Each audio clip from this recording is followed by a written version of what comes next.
Welcome, listeners, to The Shawshank Redemption by Stephen King, a story of hope, friendship, and quiet defiance set within the cold, bleak walls of Shawshank.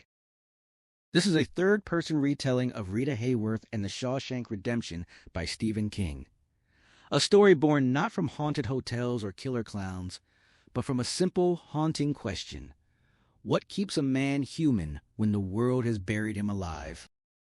First published in 1982 as part of the collection Different Seasons, this novella has since sold millions of copies worldwide.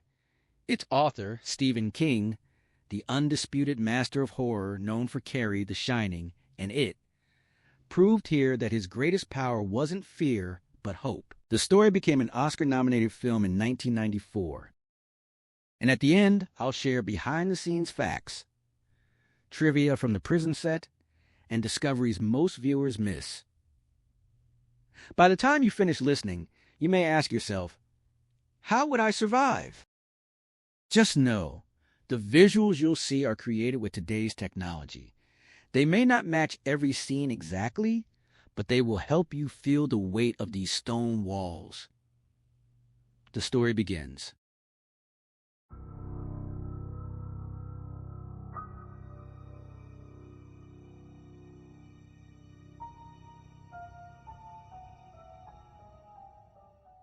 In the summer of 1947, a young Portland banker named Andy Dufresne learned his wife, Linda, was sleeping with the golf pro at the Falmouth Hills Country Club, Glen Quinton.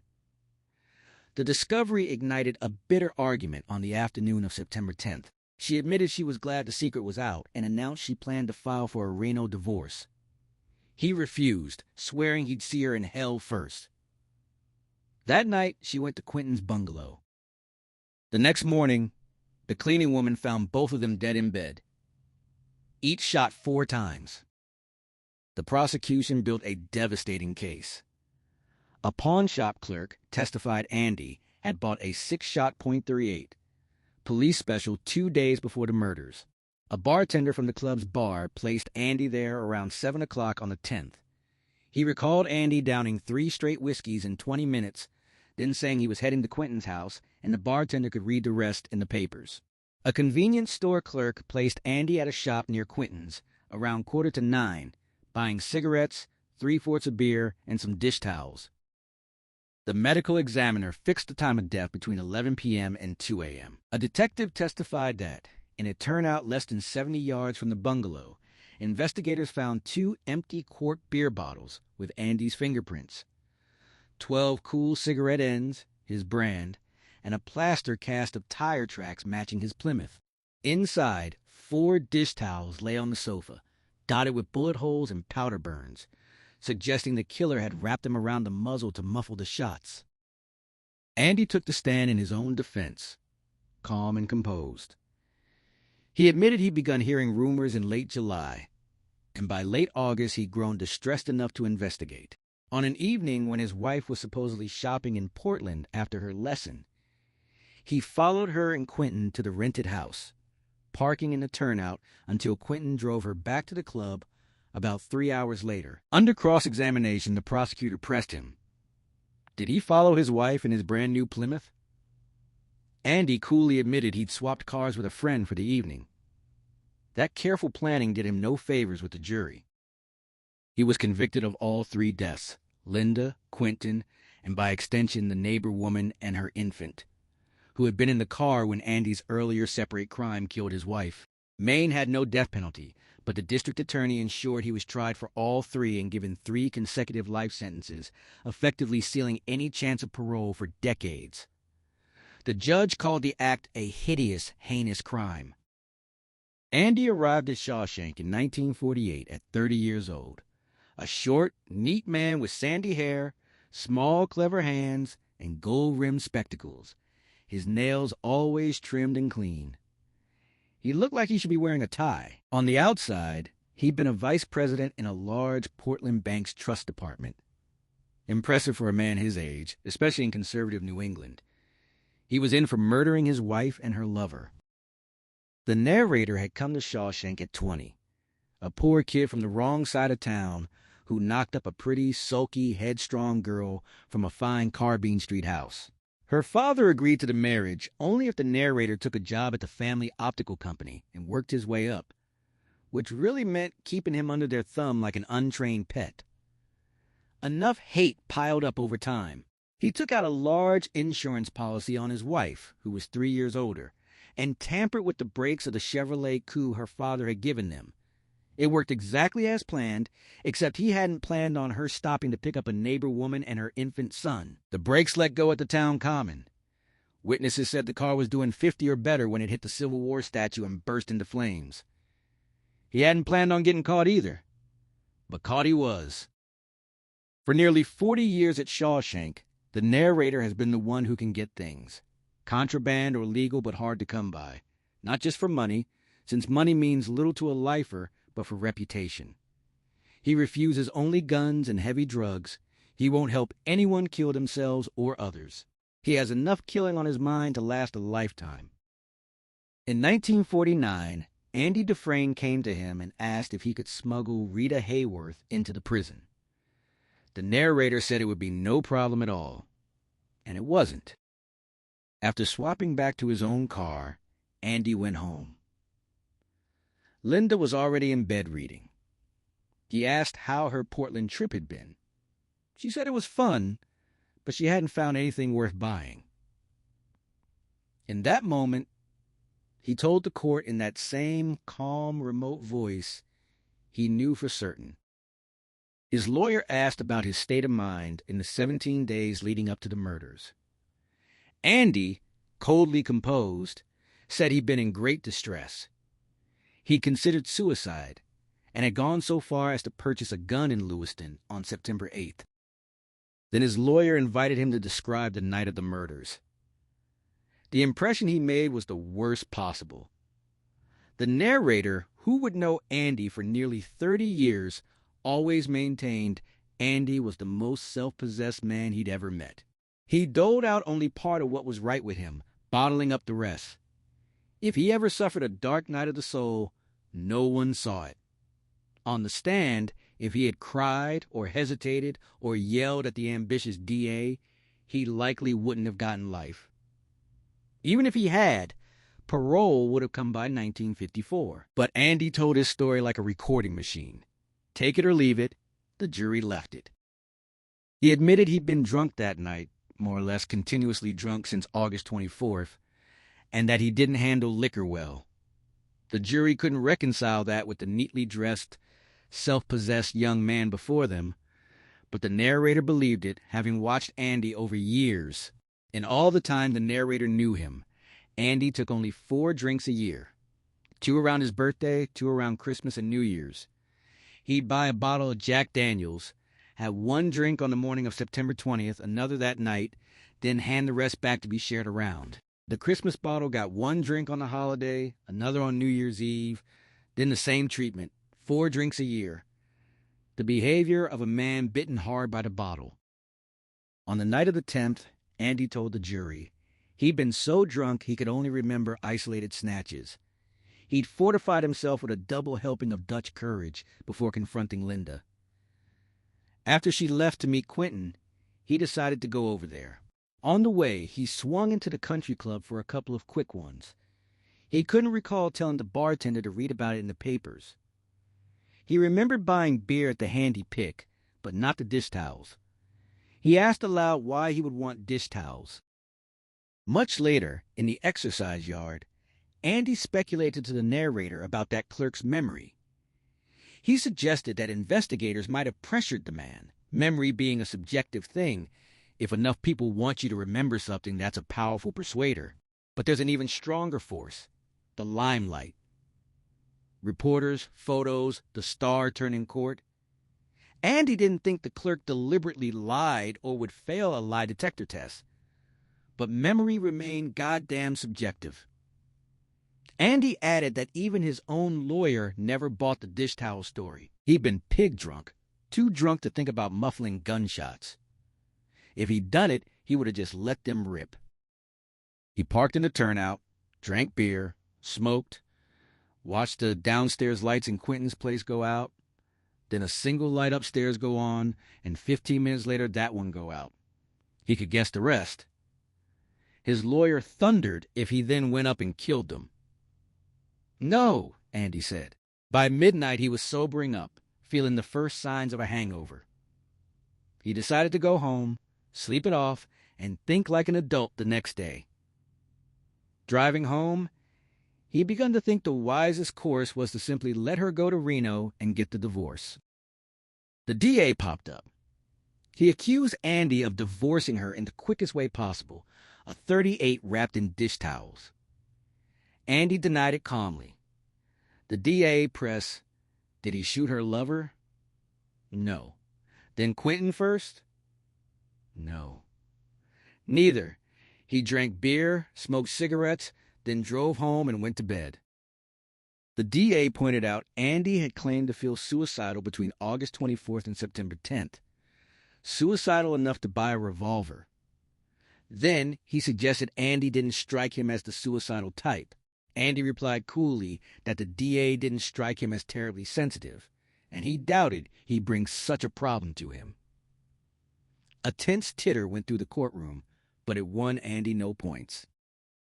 Did he take the .38 on the night of September 10th? No. As he testified, he'd thrown it into the Royal River on the afternoon of September 9th, one day before the murders. The DA called that convenient.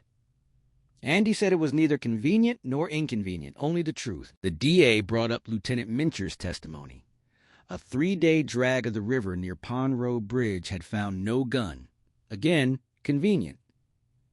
Andy pointed out that the bridge was close to where the river emptied into Yarmouth Bay. The current was strong. The gun may have been carried out to the bay. The DA pressed. So no comparison could be made between the riflings on the bullets from the corpses and the gun's barrel, correct? Yes. Convenient again? For the first time in 6 weeks, Andy's face showed a flicker of emotion, a slight, bitter smile. He replied that since he was innocent and telling the truth about throwing the gun away the day before the crime, it seemed decidedly inconvenient that the gun was never found. The DA hammered him for 2 days, rereading the clerk's testimony about the dish towels. Andy repeated he couldn't recall buying them, but admitted he also couldn't remember not buying them. The prosecutor pressed further.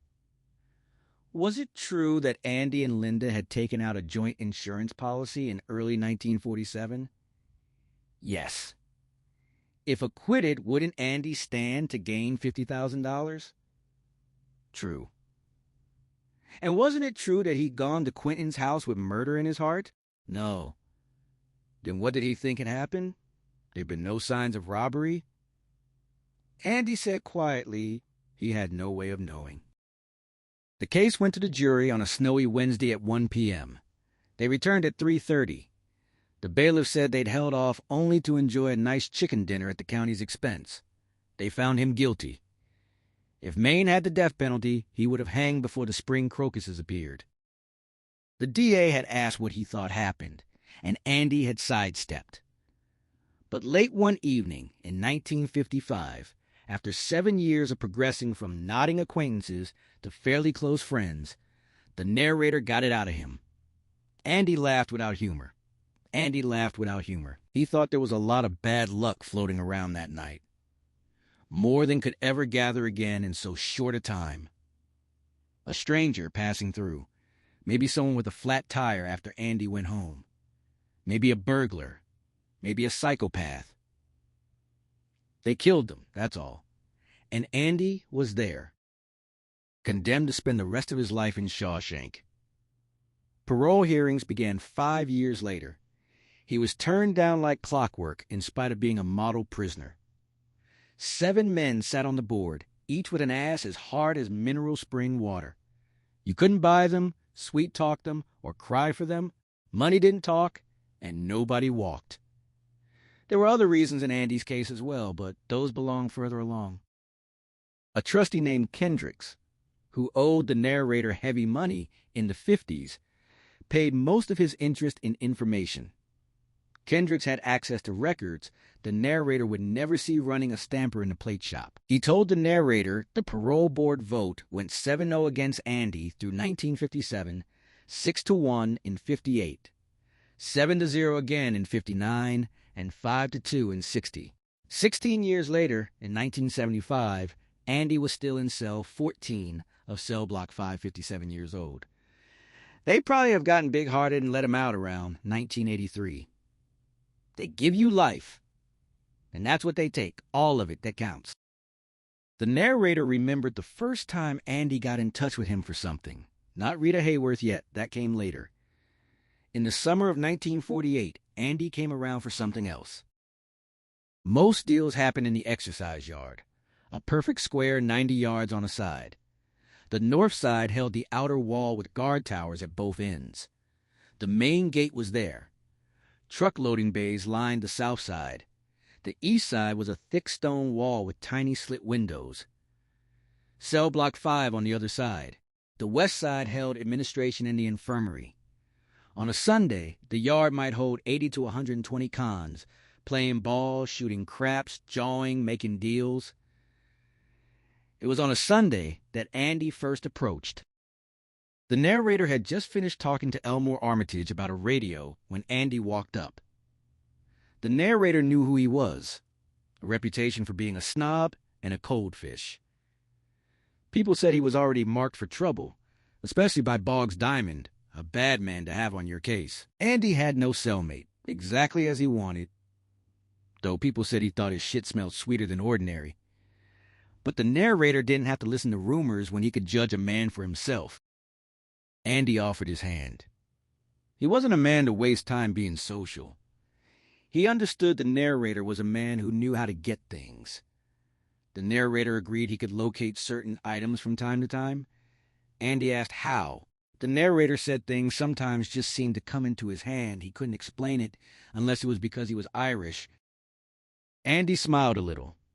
He wondered if the narrator could get him a rock hammer. The narrator asked what that was and why he'd want it.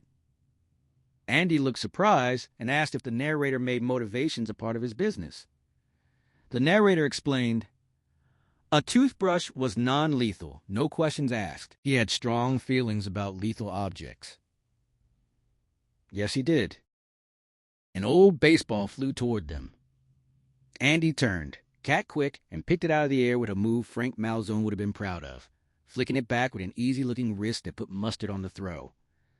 Many cons watched with one eye, probably the guards in the towers too. The narrator was among those with weight at Shawshank, and what he thought of Andy would affect how his time went.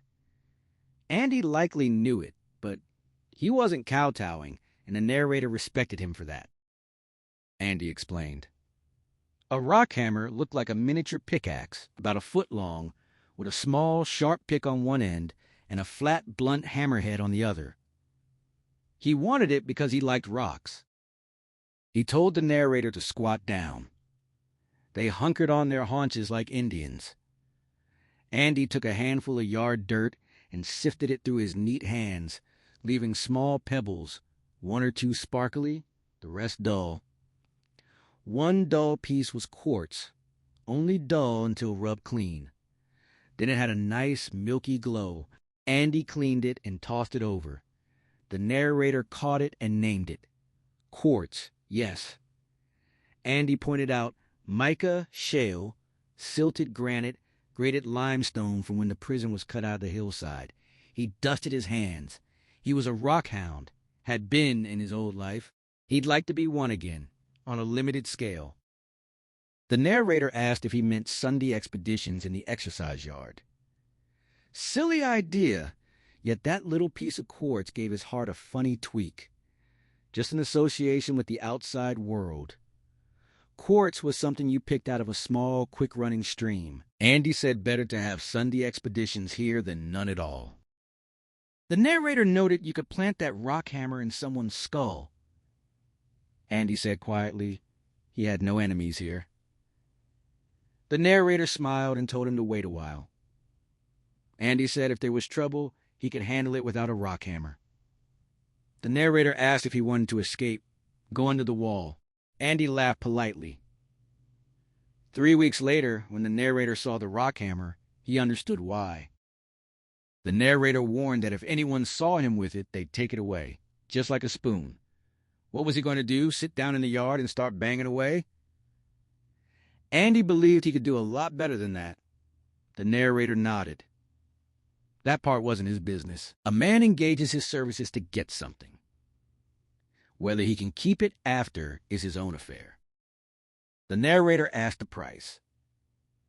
He was beginning to enjoy Andy's quiet, low-key style. After 10 years inside, the bellowers and braggarts and loudmouths wore on a man. He liked Andy from the first. $8 in any rockin' gem shop, Andy said.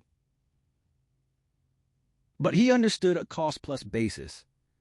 The narrator worked on cost plus 10%, but dangerous items required a little extra goose grease.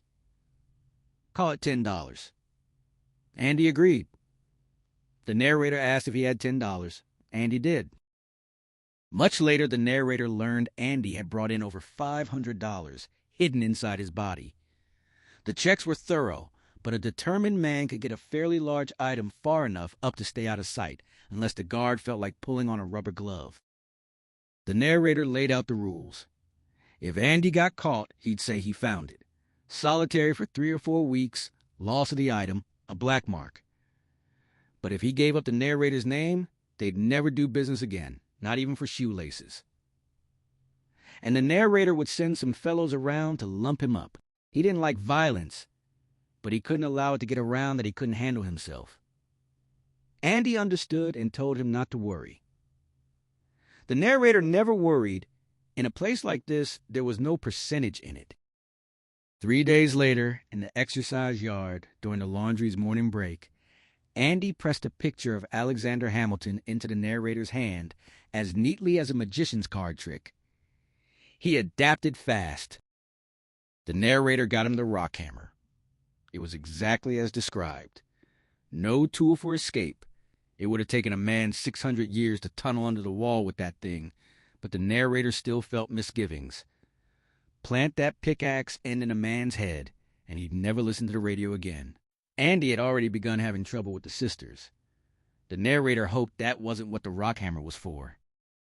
In the end, he trusted his judgment.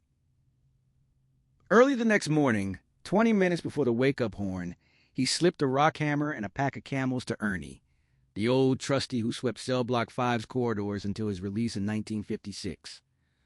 Ernie tucked it into his tunic without a word. The narrator didn't see the rock hammer again for 19 years, and by then it was worn down to nearly nothing. The following Sunday, Andy walked over in the exercise yard. He looked rough. His lower lip bulged like a summer sausage, his right eye was swollen half shut, and an ugly scrape washed across one cheek. He was having his troubles with the sisters, all right, but he never mentioned them. He simply thanked the narrator for the tool and walked away. The narrator watched curiously. Andy took a few steps, spotted something in the dirt, bent over, and picked up a small rock. Prison fatigues had no pockets except for the mechanics on the job, but there were ways around that. The pebble disappeared up his sleeve and didn't come down. The narrator admired that. In spite of the problems, Andy was going on with his life. Thousands didn't or wouldn't or couldn't, and plenty of them weren't even in prison.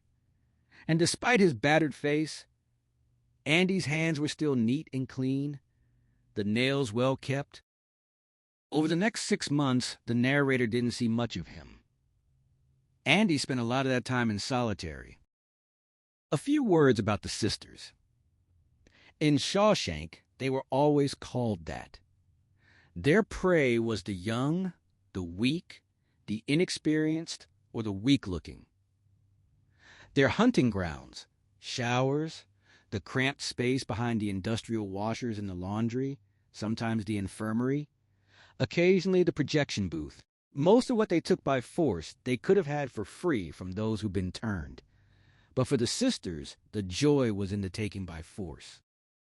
Because of his small size, fair good looks, and that very quality of self-possession that a narrator admired, The sisters were after Andy from the day he walked in. This wasn't a fairy story. Prison wasn't a fairy tale world. The first time came in the shower less than 3 days after he arrived. Just a lot of slap and tickle. They like to size up their prey first. Andy punched back and bloodied the lip of a hulking sister named Boggs Diamond. A guard broke it up, but Boggs promised to get him, and Boggs did. The second time came behind the washers in the laundry, a long, dusty, narrow space the guards avoided because there was no room to maneuver. Boggs wasn't there that day, but 4 of his friends were. Andy held them at bay for a while with a scoop of hex-like catalyst, threatening to throw it in their eyes if they came closer. Then he tripped, trying to back around one of the big washers. They were on him. They bent him over a gearbox while one held a Phillips screwdriver to his temple. They gang-raped him. It ripped him up some. He bled for a while, a slow trickle for 2 or 3 days, wadding toilet paper in the back of his underwear until it stopped.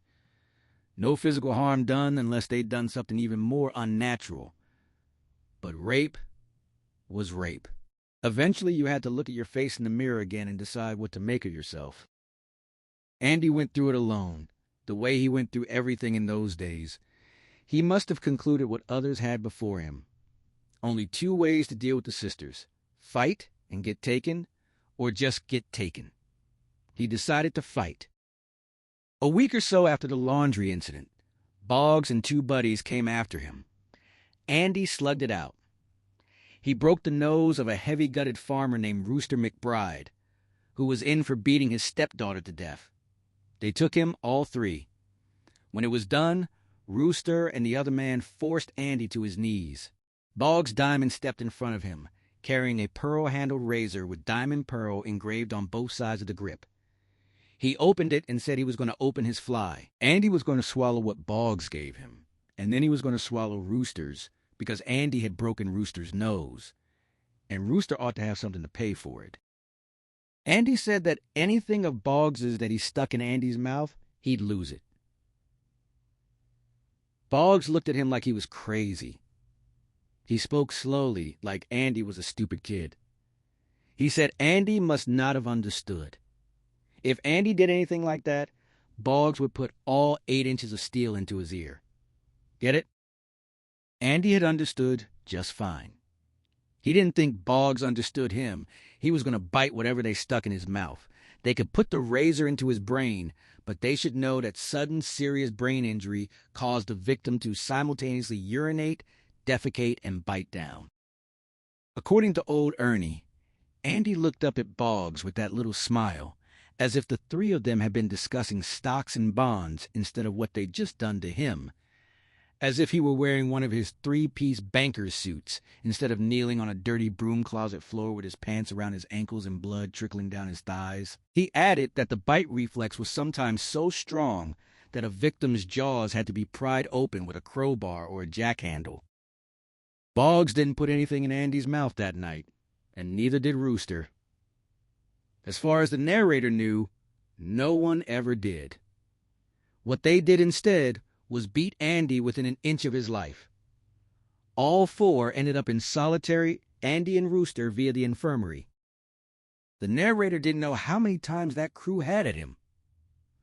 Rooster lost his taste early on. A month in nose splints could do that. And Boggs Diamond stopped altogether that summer after a strange incident. One morning in early June, Boggs didn't show up for the breakfast count. He was found in his cell, badly beaten.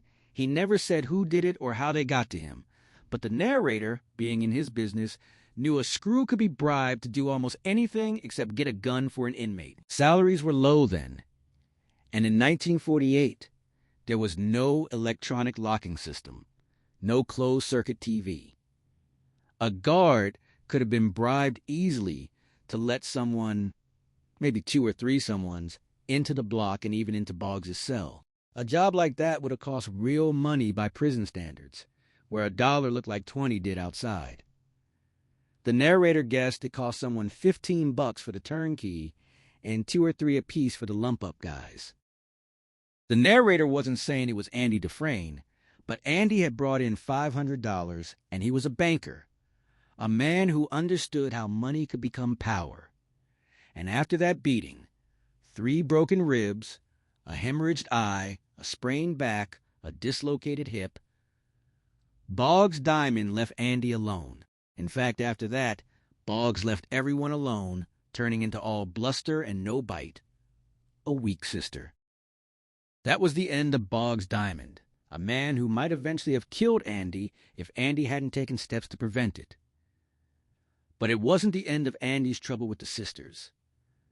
There was a hiatus, then it began again, though not as hard or often. Jackals preferred easier prey. Andy always fought them. The narrator remembered that. If you let them have at you once without fighting, it got easier to let them have their way next time. So Andy would turn up with bruises every so often, and there were the 2 broken fingers, 6 or 8 months after Diamond's beating, and sometime in late 1949, a broken cheekbone, likely from a pipe wrapped in flannel. He always fought back, and as a result, he did time in solitary. But solitary wasn't the hardship for Andy that it was for other men. He got along with himself. The sisters became something he adjusted to. Then in 1950, it stopped almost completely. In the fall of 1948, Andy asked the narrator in the exercise yard if he could get him 6 rock blankets. The narrator didn't know what those were. Andy explained they were heavily padded polishing cloths the size of dish towels, with a smooth side like fine sandpaper and a rough side almost as abrasive as industrial steel wool.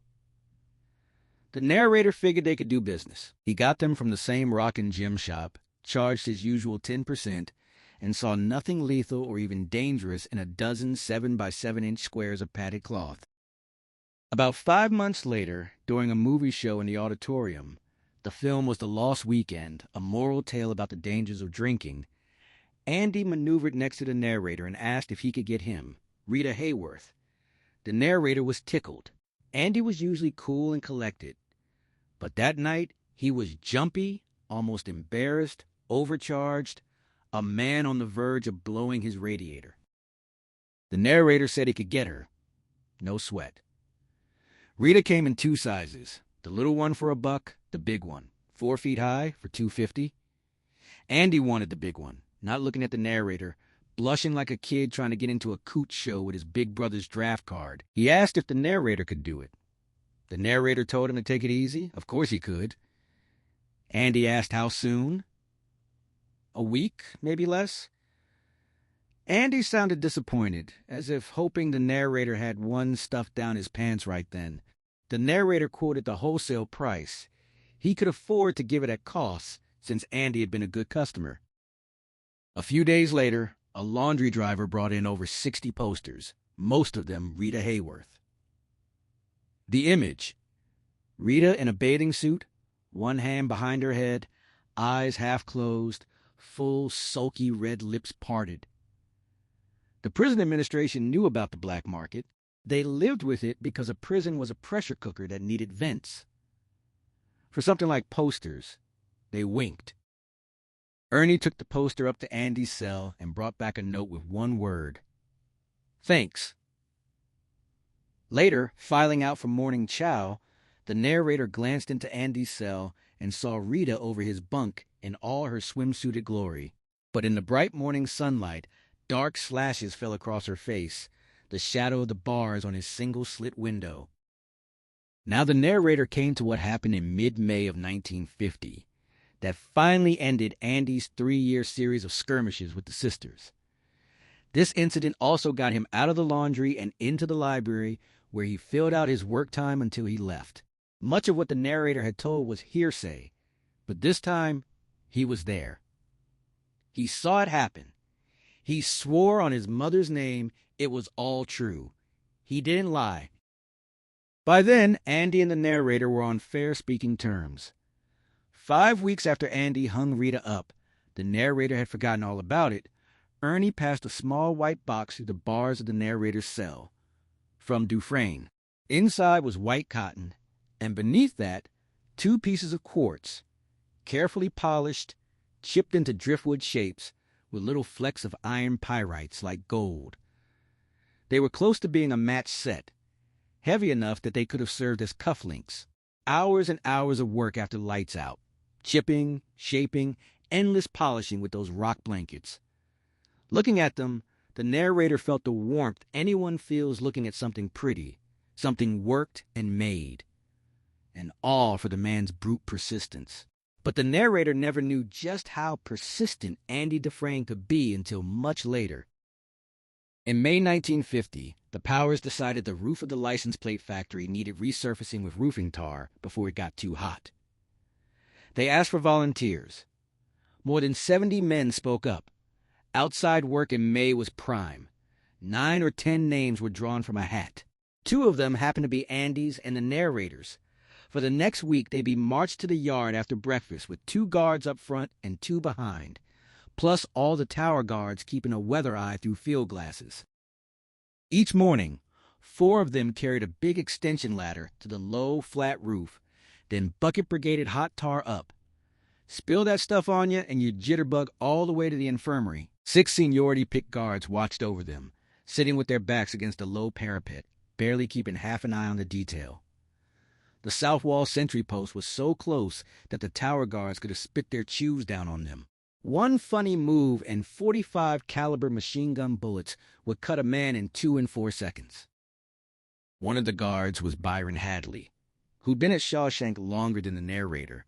The warden in 1950 was George Dunahee, a prissy down-east Yankee with a degree in penal administration, interested only in compiling statistics for a book, the intramural baseball championship, and getting a death penalty law passed in Maine. He was fired in 1953 for running a discount auto repair service in the prison garage and splitting profits with Hadley and Greg Stammes. Hadley and Stammes kept their asses covered. Stammes became warden, a short, hard-gutted man with cold brown eyes and a painful little grin under whom brutality flourished. Dunahee was bad, but Stammes was cruel, wretched, cold-hearted.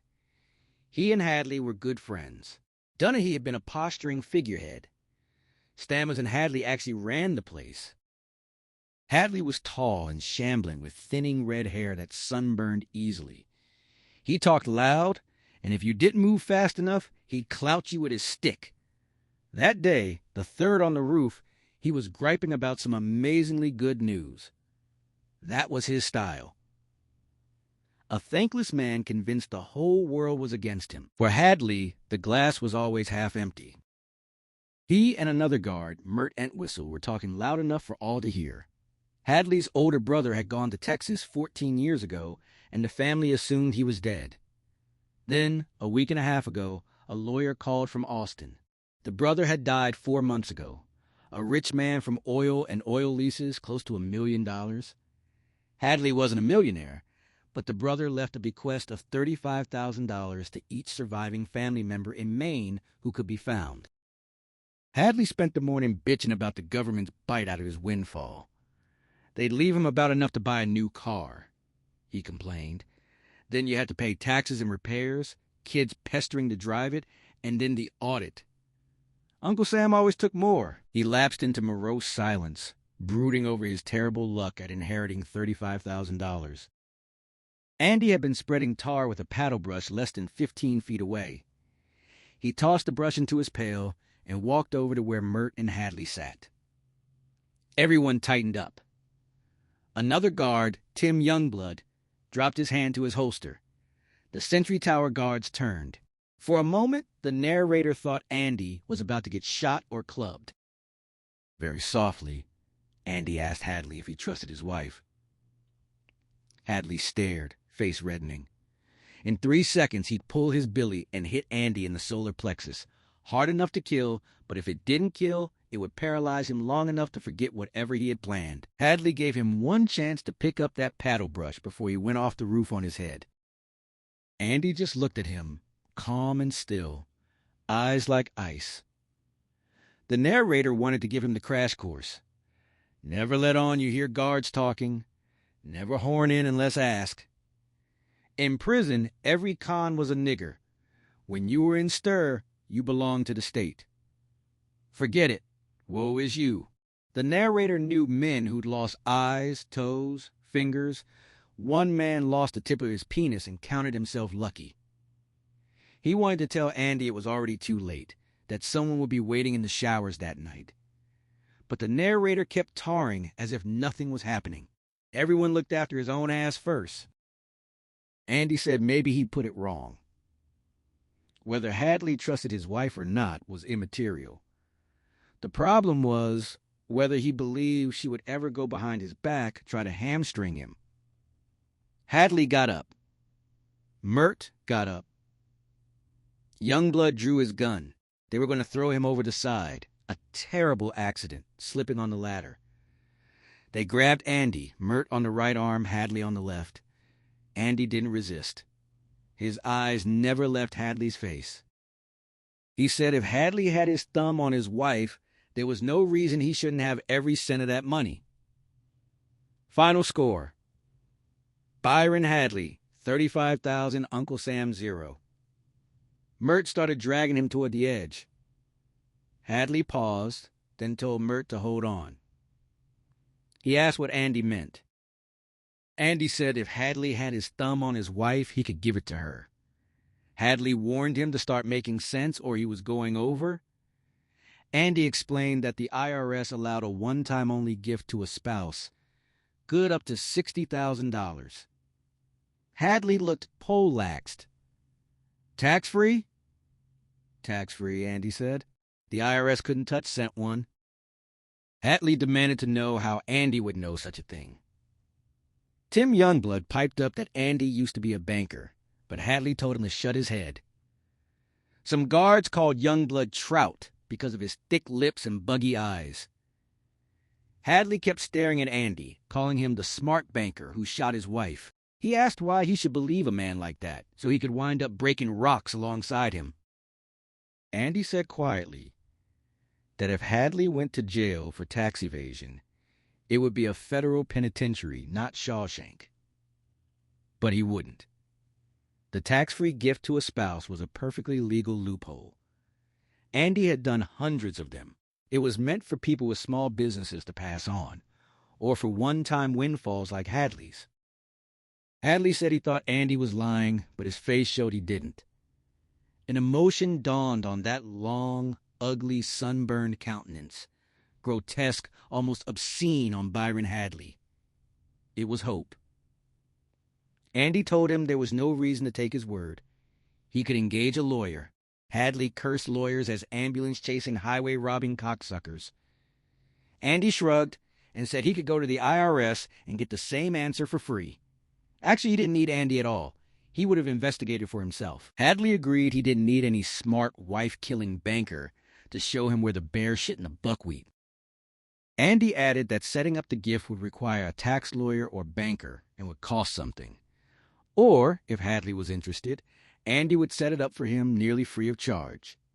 The price, 3 beers apiece for his co-workers. Mert guffawed and slapped his knee at the word co-workers. Hadley told him to shut his friggin' trap. Andy said a man felt more like a man working outdoors in the springtime if he could have a bottle of suds. It would go down smooth, and he was sure Hadley would have their gratitude. The narrator and other men on that roof all saw the same thing.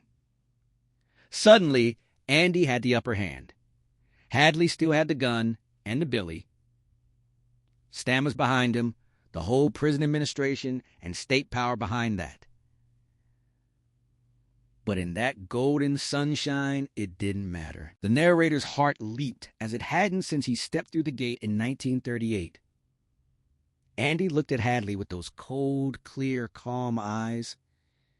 It wasn't just the 35,000. It was man against man, and Andy simply forced him, like a strong man forcing a weaker man's wrist to the table in Indian wrestling. There was no reason Hadley couldn't have pitched Andy over the side right then and still taken his advice. But he didn't.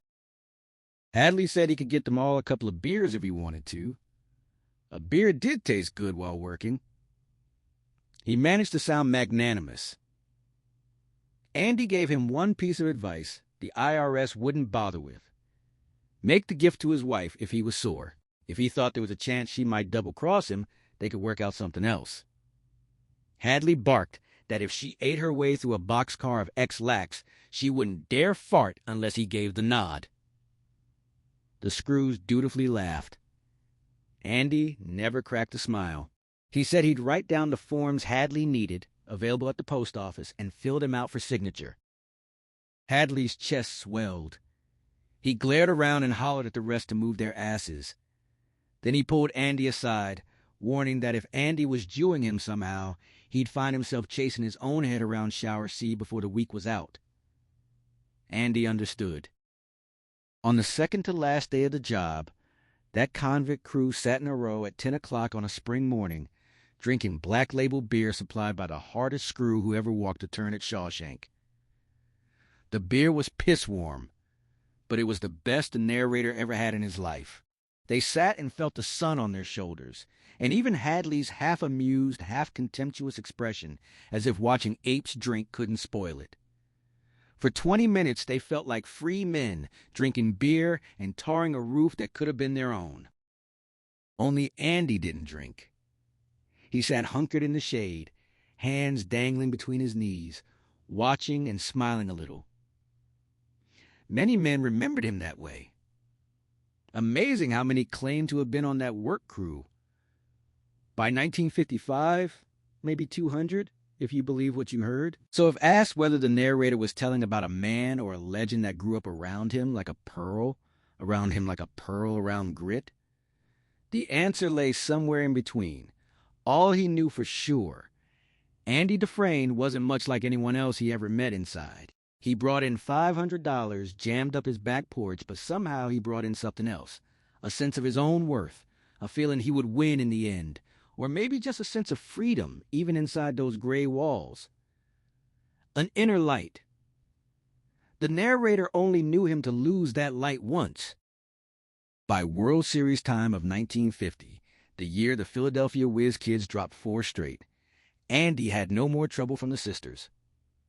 Stammers and Hadley had passed the word.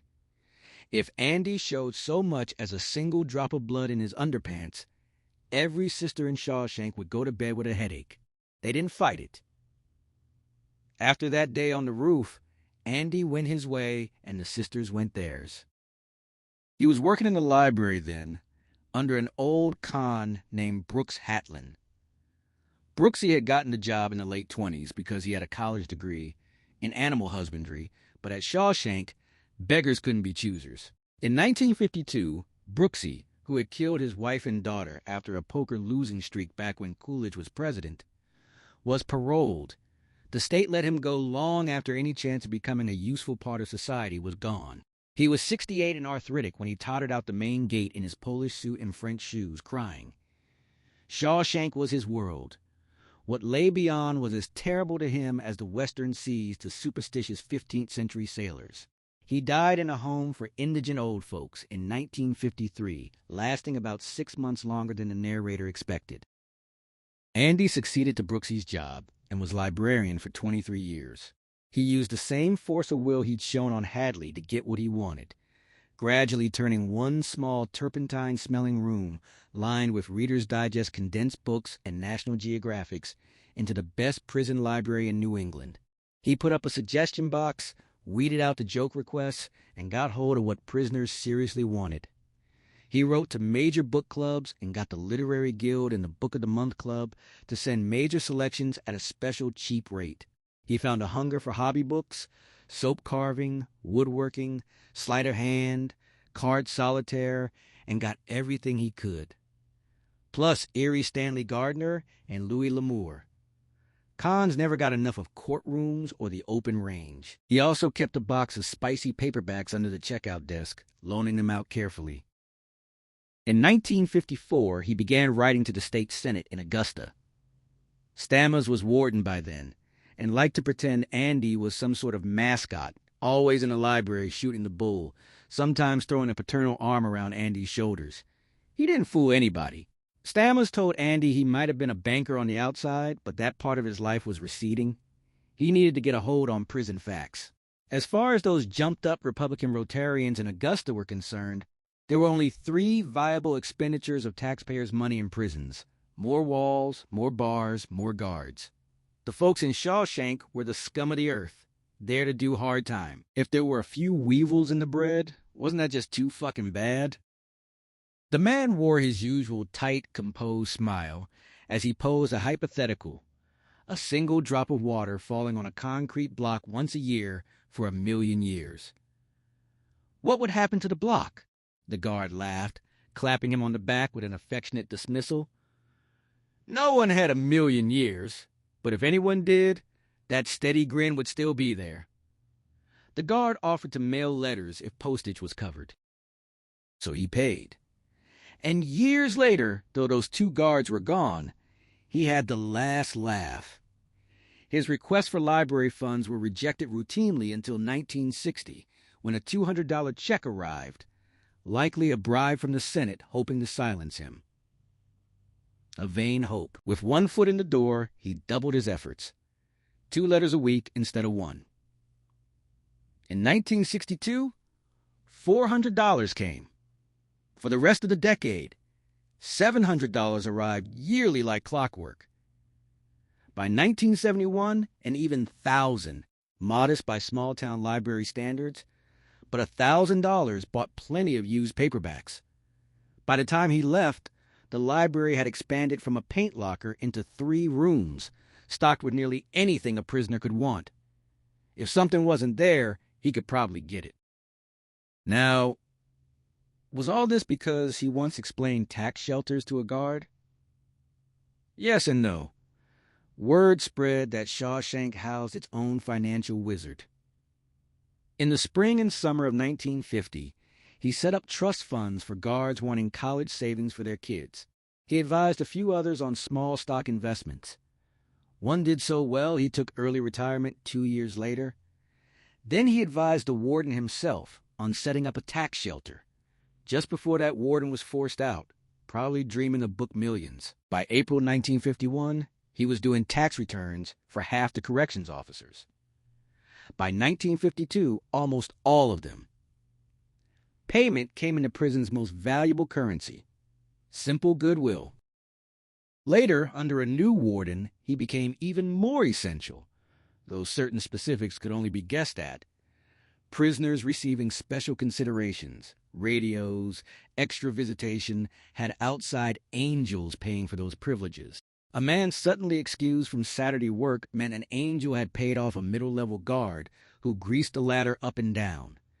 The discount auto repair scandal that brought down the first warden went underground, then reemerged stronger. Contractors paid kickbacks to top administrators. Equipment suppliers did the same. By the late 60s, a booming pill trade involved the same administrative crowd. All of it added up to a substantial river of illicit income. Not Attica scale, but not peanuts. And money itself became a problem. Beyond a certain point, you had to explain where it came from. Failed to convince, and you could wind up wearing a number yourself. So there was a need for his services. They moved him from the laundry to the library, but in another sense, he never left the laundry at all. He just switched from washing dirty sheets to washing dirty money, funneling it into stocks, bonds, tax-free municipals, everything. 10 years after the roof job, he explained his feelings. His conscience was relatively untroubled. The rackets would continue with or without him. He hadn't asked to be sent to Shawshank. An innocent man victimized by colossal bad luck, not a missionary. Besides, what he did inside wasn't so different from what he'd done outside. He offered a cynical axiom. The amount of expert financial help a person or company needs rises in direct proportion to how many people that person or business is screwing. The people who ran the place were mostly stupid, brutal monsters. The people who ran the straight world were also brutal and monstrous, just not quite as stupid. The competent standard out there was slightly higher. Pressed about the pills, reds, uppers, downers, nembutals, phase 4s. He admitted he didn't like them either, never had. But he wasn't much for cigarettes or booze either. He didn't push pills, didn't bring them in, didn't sell them once they arrived. Mostly the guards did that. Yes, there was a fine line. Some people refused to get their hands dirty at all. Sainthood with pigeons crapping on your shirt. The other extreme was bathing in the dirt and dealing anything for $1. Had the listener ever been offered a contract on someone? He had, many times, but he never took those offers. Because guys like them knew there was a third choice, balancing the walk through the hog wallow against what it gained. Choose the lesser evil, keep good intentions in front of you, and judge how well you're doing by how well you sleep and what your dreams are like. The listener laughed about good intentions. That road could toddle straight to hell. The banker grew somber and disagreed. This place right here was hell. They sold pills, and he told him what to do with the money. But he also had the library, and over 24 men had used those books to pass their high school equivalency tests. Maybe when they got out, they could crawl off the shit heap. When a second room was needed in 1957, he got it because they wanted to keep him happy. He worked cheap. That was the trade-off. Yes, he had his own private quarters. That's the way he liked it. The prison population rose slowly through the 50s and exploded in the 60s with draconian drug penalties. But through all that time, he never had a cellmate except for a big, silent Indian named Normadan, called Chief like every Indian in the Shank. And Normadan didn't last long. Other long-timers thought he was crazy, but he just smiled. He lived alone and liked it, and they liked to keep him happy. He worked cheap. Prison time is slow time. Sometimes you'd swear it stopped, but it passes. The first warden departed amid scandal headlines. Stammer succeeded him, and for 6 years Shawshank became a living hell, the infirmary and solitary wing always full. One day in 1958, a man looked into his small shaving mirror and saw a 40-year-old staring back. The kid who'd arrived in 1938, a mop of carrot-red hair, half crazy with remorse, thinking of suicide. That kid was gone. Red hair going gray and receding, crow's feet around the eyes. He could see an old man inside waiting his turn to come out. It scared him. Nobody wants to grow old and stir. Stammers ran early in 1959, before investigative reporters could finish dragging out another scandal. If tried and convicted, he could have ended up inside, might have lasted 5 hours. Byron Hadley had gone 2 years earlier, a heart attack forcing early retirement. The banker remained untouched by the Stammers affair. A new warden, assistant warden, and chief of guards came. For 8 months, he was just another con again. Normadan shared his cell during that period. Then everything started up again. Normadan moved out. The banker lived in solitary splendor once more. The names at the top change, but the rackets never do. When asked about the banker, Normadan said he was a nice fellow, liked it there. He never made fun, but he didn't want him there. Anyone could tell. Big shrug. Glad to go, honestly. Bad draft in that cell. Always cold. He didn't let anyone touch his things. That's okay. Nice, man. Never made fun. But big draft. The posters changed through the years. A famous actress until 1955, then another until 1960, tattered around the edges when replaced. The next one was a bust after only a year. An English actress came next, then another for a record-breaking 6-year run. The last one to hang there was a country rock singer. One day he asked about the posters. The banker gave a strange, surprised look. They meant the same to him as to most prisoners. Freedom. Looking at those beautiful women, a man felt like he could almost, not quite, but almost, step right through and be beside them. Be free. That's why he'd liked one particular poster best. It wasn't just the woman, it was the beach she stood on. Somewhere quiet down in Mexico. A place where a man could hear himself think. Hadn't he ever felt that way about a picture? Like he could almost step right through? The listener admitted he'd never thought of it that way. The banker suggested maybe someday he'd see what he meant. He was right. Years later, he would see exactly that. And when he did, the first thing he'd think of was the Indian cellmate who complained about the constant cold draft in that cell. A terrible thing happened in late March or early April of 1963. The banker had always possessed something most other prisoners seemed to lack: equanimity, inner peace, an unwavering faith that the long nightmare would end. He always seemed to have himself together. None of that sullen desperation that afflicted most lifers. You could never smell hopelessness on him until that late winter. There was a new warden by then, a man named Samuel Norton. No one had ever seen him crack a smile. He had a 30-year pin from his church. His major innovation was ensuring every incoming prisoner received a New Testament. On his desk sat a small plaque proclaiming Christ as his Savior. A wall sampler stitched by his wife warned that judgment cometh, and that right early. That sentiment cut no ice with the prisoners. They felt judgment had already occurred. The man had a Bible quote for every occasion. The listener's advice upon meeting such a man: grin wide and cover yourself with both hands. There were fewer infirmary cases than under the previous warden, and the secret burials seemed to stop entirely. But Norton still believed in punishment. Solitary stayed well populated. Men lost their teeth not from beatings, but from bread and water diets, called grain and drain. The man was the foulest hypocrite the listener ever saw in a high position. The rackets continued to flourish, but Norton added his own wrinkles. The banker knew about them all, and, because they become good friends, let the listener in on some. When discussing them, the banker wore an expression of amused, disgusted wonder, as if describing some ugly, predatory bug that was, by its very ugliness and greed, somehow more comic than terrible.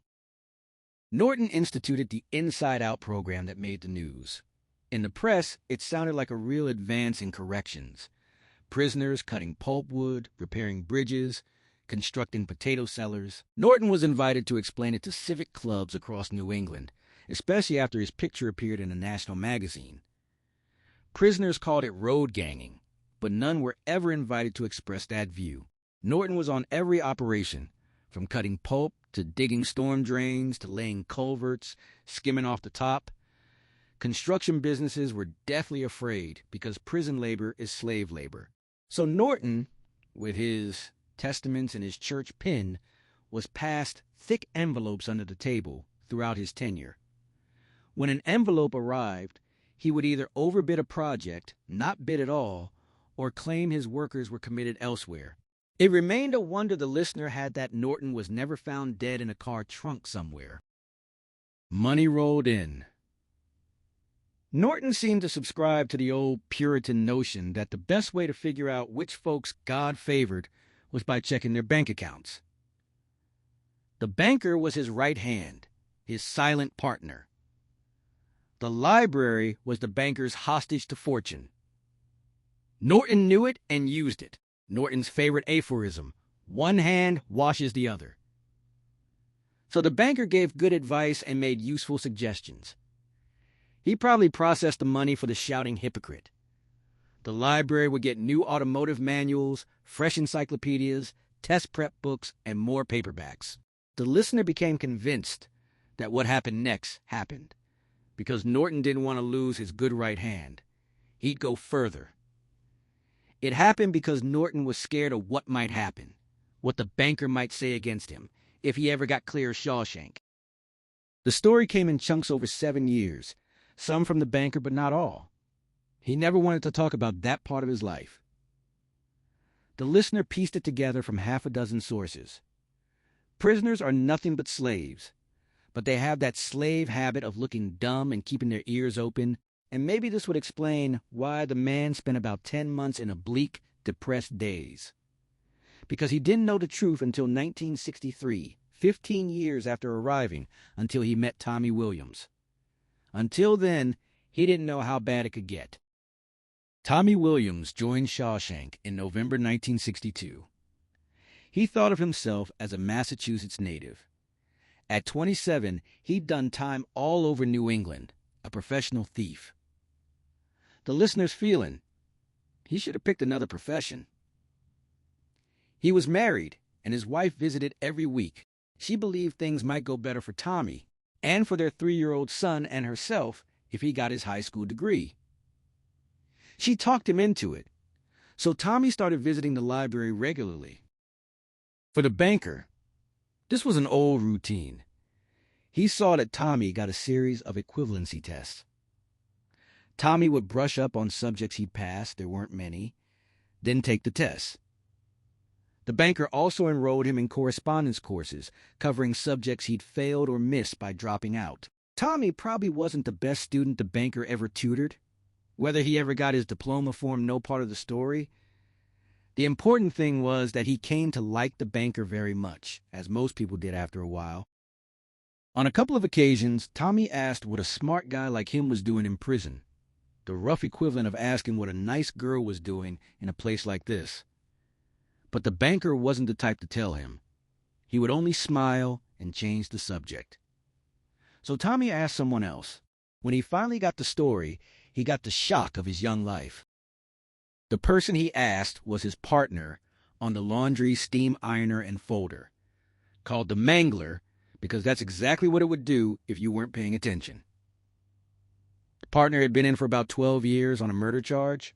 He was more than glad to reheat the details of the Dufresne trial for Tommy. It broke the monotony.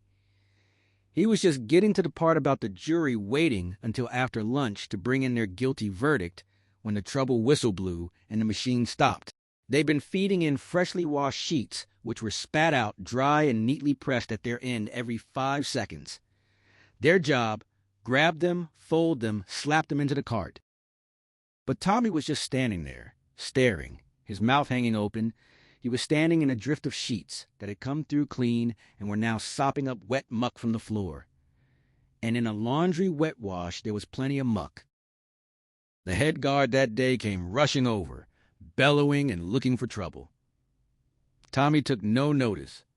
He spoke to his partner as if the guard, who'd busted more heads than he could probably count, wasn't there.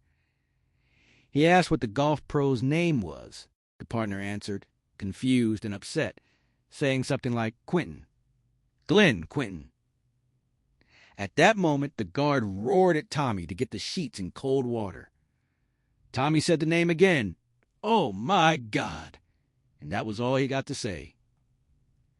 The guard brought his billy club down behind his ear. Tommy hit the floor so hard he broke off 3 of his front teeth. When he woke up, he was in solitary confined for a week, riding Norton's famous grain and drain train, plus a black mark on his record.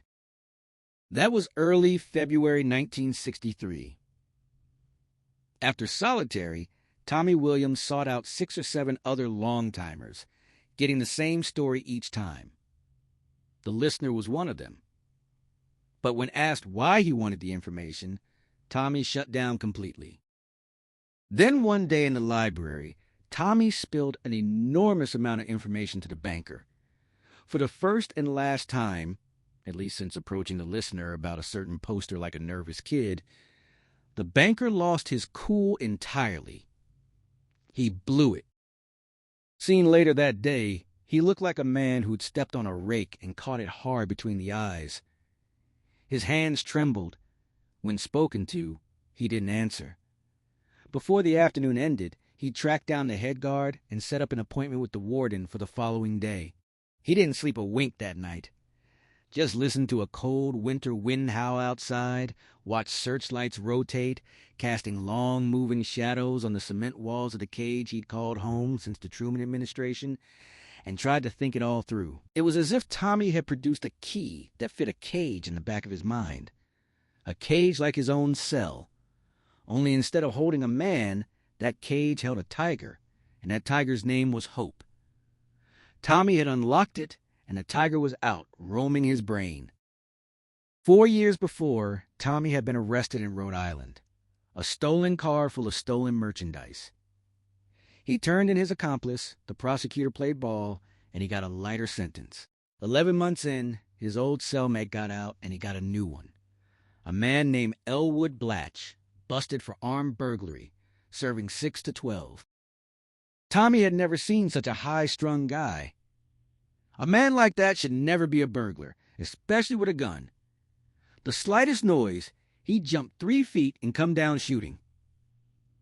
One night, he almost strangled Tommy because some guy down the hall was banging a tin cup on cell bars.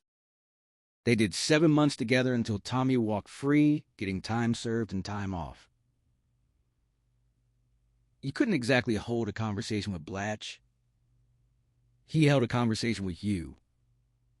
He talked constantly, never shut up. If you tried to get a word in, he'd shake his fist and roll his eyes. Gave Tommy chills. Big, tall guy, mostly bald, deep-set green eyes. Tommy hoped he never saw him again. It was a talking jag every night. Where he grew up, the orphanages he ran away from, the jobs, the women, the crap games he cleaned out. Tommy just let him run on. His face wasn't much, but he didn't want it rearranged. According to Blatch, he'd burgled over 200 places. Hard to believe for a guy who went off like a firecracker every time someone cut a loud fart.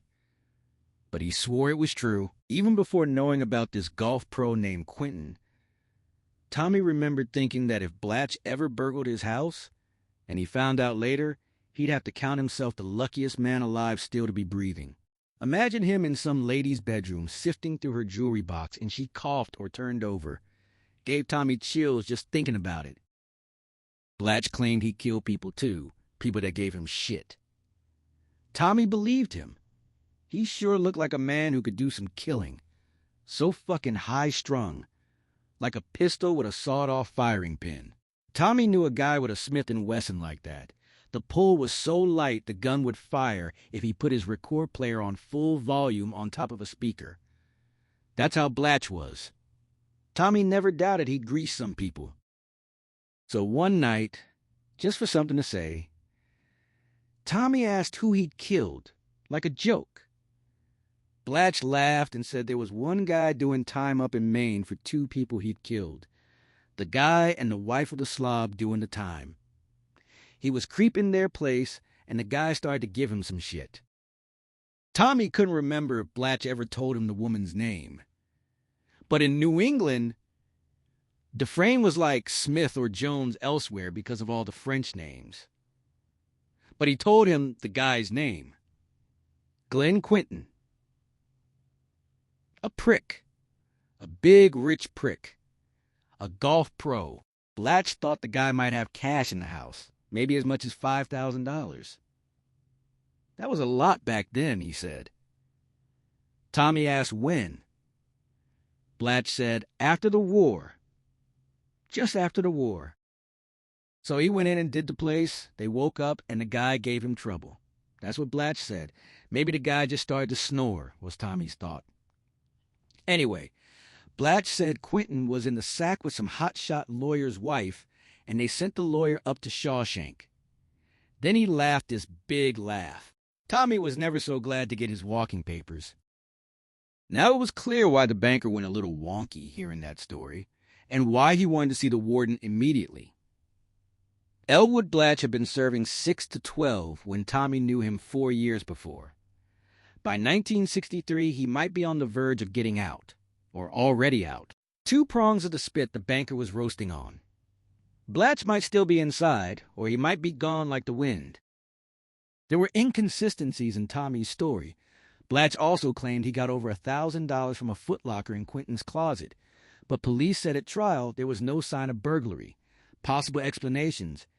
If you take cash and the owner is dead, how would anyone know it was stolen unless someone could swear it was there? Or maybe Blatch lied about that part, didn't want to admit killing 2 people for nothing. Or maybe there were signs of burglary and cops either overlooked them or covered them up to avoid screwing the DA's case. The man was running for public office and needed a conviction to run on. An unsolved burglary murder would have done him no good. Of those 3, the middle explanation seemed best. The listener had known a few Elwood Blatches at Shawshank, trigger pullers with crazy eyes. Such fellows want you to think they got away with the equivalent of the Hope Diamond on every caper, even if they got caught with a cheap watch and $9.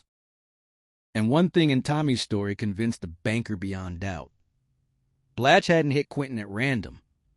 He called him a big, rich prick and knew he was a golf pro. The banker and his wife had been going to that country club for drinks and dinner once or twice a week for years, and the banker had done considerable drinking there after discovering his wife's affair. There was a marina with the club.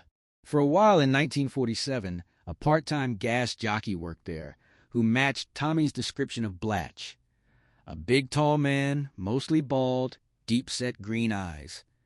An unpleasant way of looking at you, as if sizing you up. He wasn't there long. Either quit or was fired. But he wasn't a man you forgot. Too striking for that.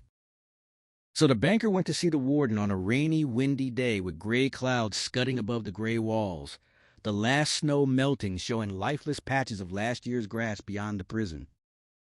The warden's office sat in the administration wing.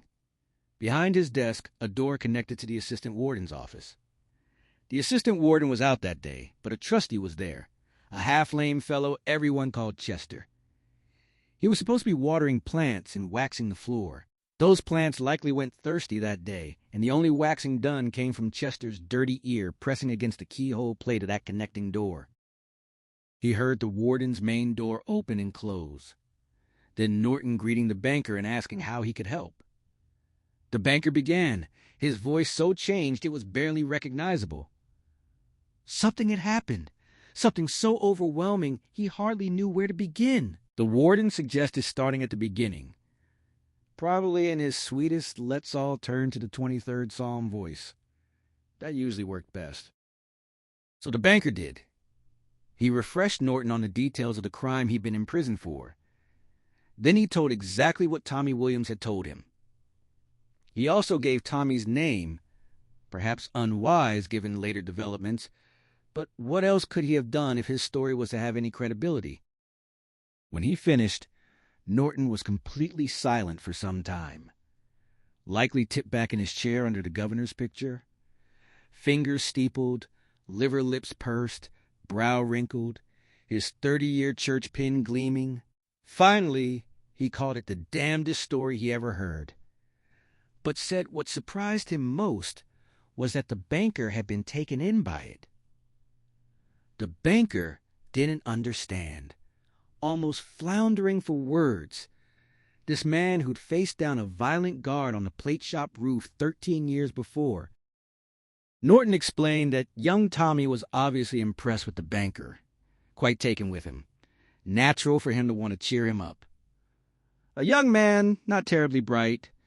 Not surprising he didn't realize what a state it would put him into. He made a suggestion, but before he could finish, the banker interrupted. Didn't Norton think he considered that? He'd never told Tommy about the man working at the marina. Never told anyone. Never even crossed his mind. Yet Tommy's description of his cellmate and that man were identical. Norton chuckled and accused him of selective perception, required learning in the corrections business. The banker insisted that wasn't it at all. The warden dismissed the banker's version, offering his own slant instead. He noted that he only had the banker's word that such a man ever worked at the country club. The banker tried to interrupt. That wasn't true but Norton overrode him, loud and expansive. He suggested looking through the other end of the telescope. Suppose there really was a fellow named Elwood Blotch. Blatch, the banker corrected tightly. Suppose he was Tommy's cellmate in Rhode Island. Excellent chance he'd been released by now. They didn't even know how much time he'd served before ending up with Tommy, only that he was doing 6 to 12. The banker admitted they didn't know how much time Blatch had done, but Tommy said he was a bad actor, a cut-up. Fair chance he might still be inside. Even if released, the prison would have records of his last known address, relatives. Norton countered that both would almost certainly be dead ends. The banker burst out that it was a chance, wasn't it? Norton conceded, then asked what Blatch would say if they brought this kettle of fish to him. Would he fall to his knees and confess, asking for a life term added to his charge? The banker asked how he could be so obtuse, so low Chester could barely hear him. Norton heard just fine. He demanded to know what the banker called him. Obtuse, the banker cried, asking if it was deliberate. Norton declared the meeting closed, claiming a busy schedule. The banker shouted that the country club would have old time cards, tax forms, W-2s, unemployment compensation forms, all with Blatch's name. Employees from back then might still be there, maybe Briggs himself. 15 years, not forever. They remember Blatch. With Tommy testifying to what Blatch told him and Briggs testifying Blatch worked there, he could get a new trial. The warden called for a guard to take this man away. The banker demanded to know what was wrong with him, nearly screaming. It was his life, his chance to get out. Wouldn't Norton make a single long-distance call to verify Tommy's story? He'd pay for the call himself. Then thrashing sounds as guards grabbed him and started dragging him out. The warden dryly ordered solitary, bread and water. They dragged the banker away, totally out of control now, still screaming that it was his life. Didn't they understand it was his life? Chester could hear him, even after the door shut. 20 days on grain and drain in solitary. His second jolt there, and his dust-up with Norton was his first real black mark since arriving. The solitary wing was a throwback to Maine's pioneer days, absolute black and white. Guilty or innocent. If guilty, hanged or put in jail. If sentenced to gaol, you dug your own hole with a province-supplied spade, as wide and deep as you could between sunup and sundown. Then they gave you skins and a bucket, and down you went. The gaoler barred the top, threw down grain or maggoty meat once or twice a week, maybe a dipper of barley soup Sunday night. You pissed in the bucket and held up the same bucket for water when the gaoler came at 6 a.m. When it rained, you bailed out or drowned like a rat. No one spent long in the hole. 30 months was unusually long.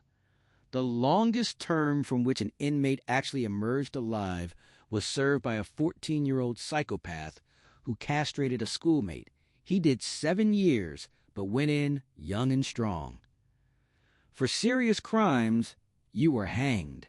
For petty theft, blasphemy, or forgetting a handkerchief on the Sabbath, you do 3, 6, or 9 months in the hole and emerge fish-belly white, cringing from open spaces, half-blind, teeth loose from scurvy, feet full of fungus. Shawshank's solitary wasn't that bad. Things come in 3 degrees, good, bad, and terrible. As you descend toward terrible, subdivisions get hard to make.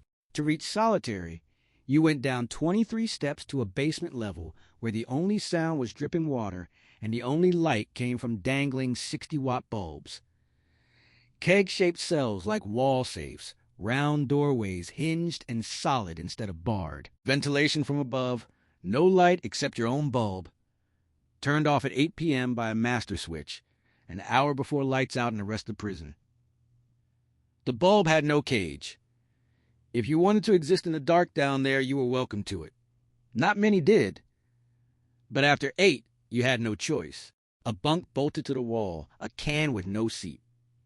3 ways to spend time: sitting, shitting, or sleeping. 20 days could seem like a year. 30 like 2 years, 40 like 10. Rats in the ventilation system. Subdivisions of terrible tended to get lost. If anything could be said in favor of solitary, it gave you time to think. The banker had 20 days to think while enjoying grain and drain. When he got out, he requested another meeting with the warden. Denied. Such a meeting would be counterproductive, another phrase required for corrections work.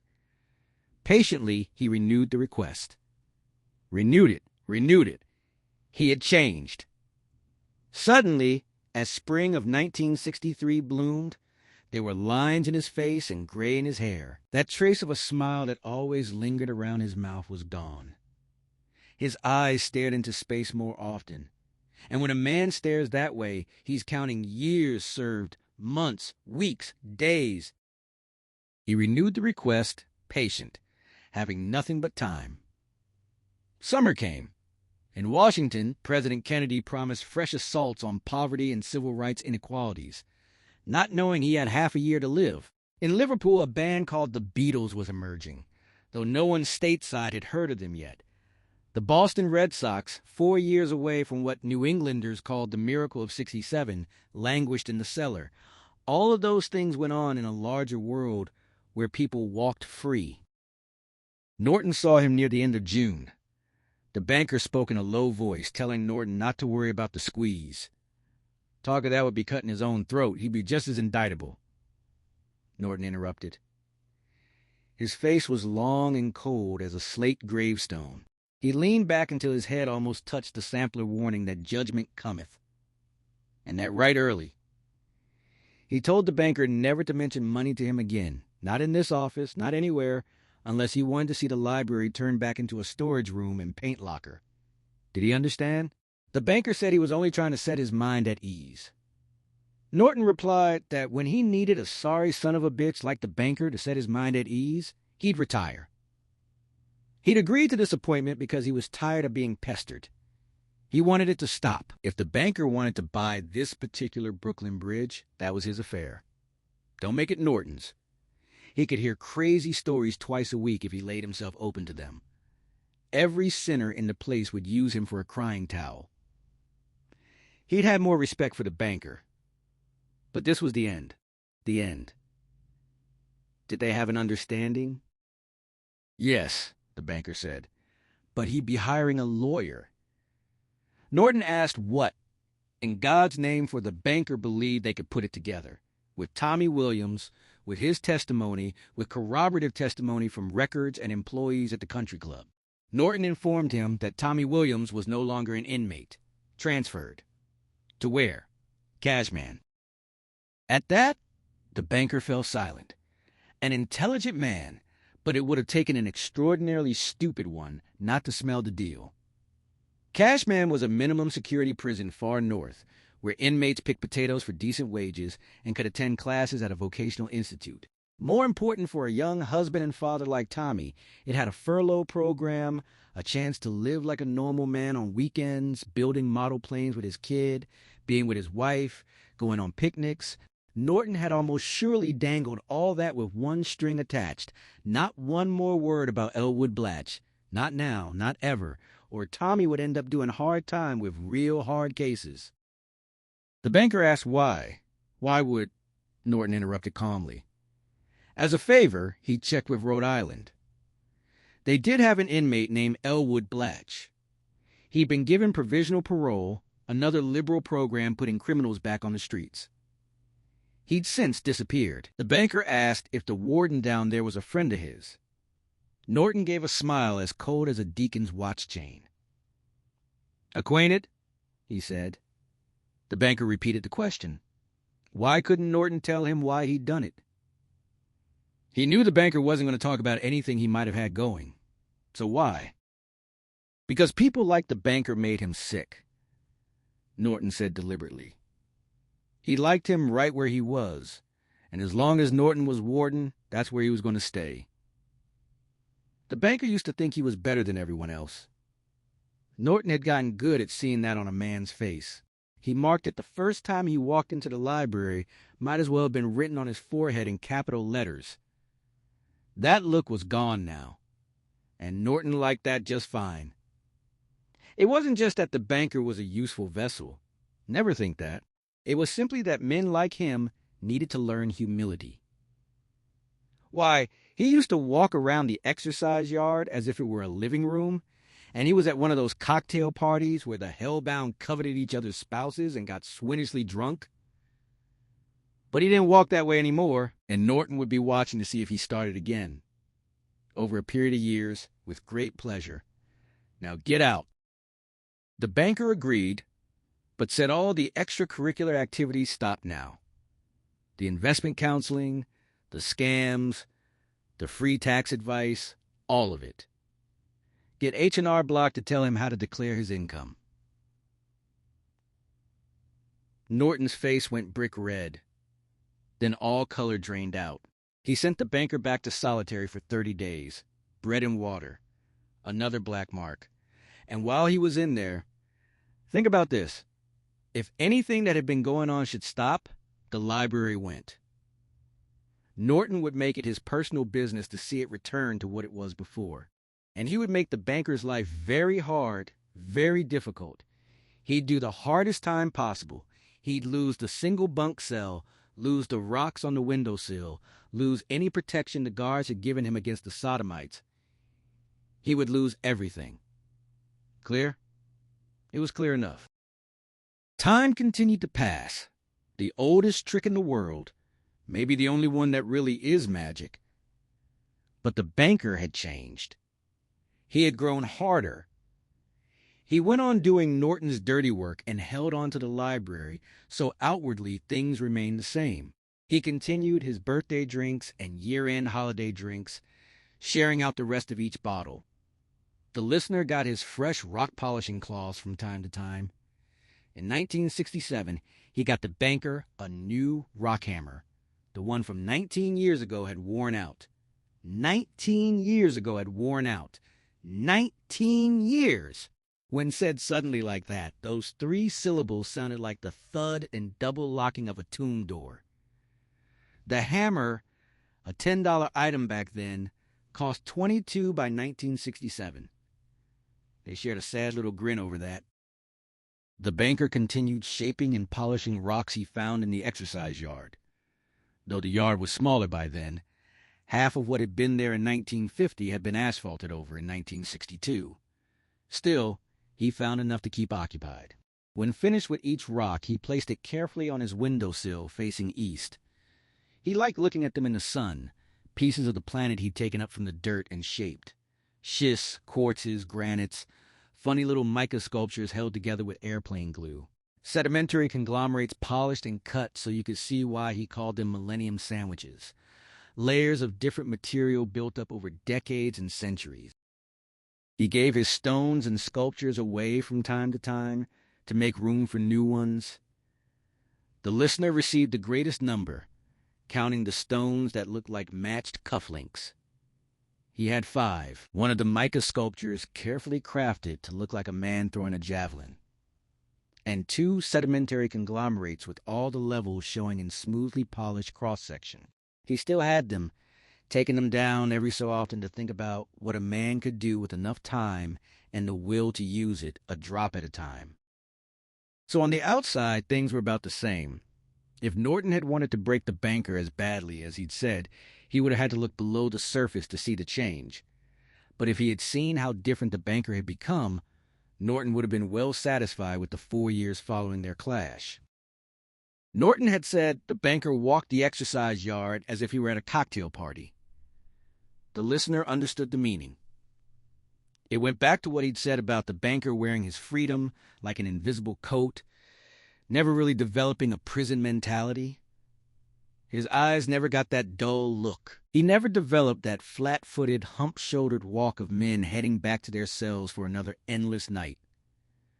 The banker walked with squared shoulders, his step always light, as if heading home to a good home-cooked meal and a good woman instead of to tasteless slop and a poster on the wall.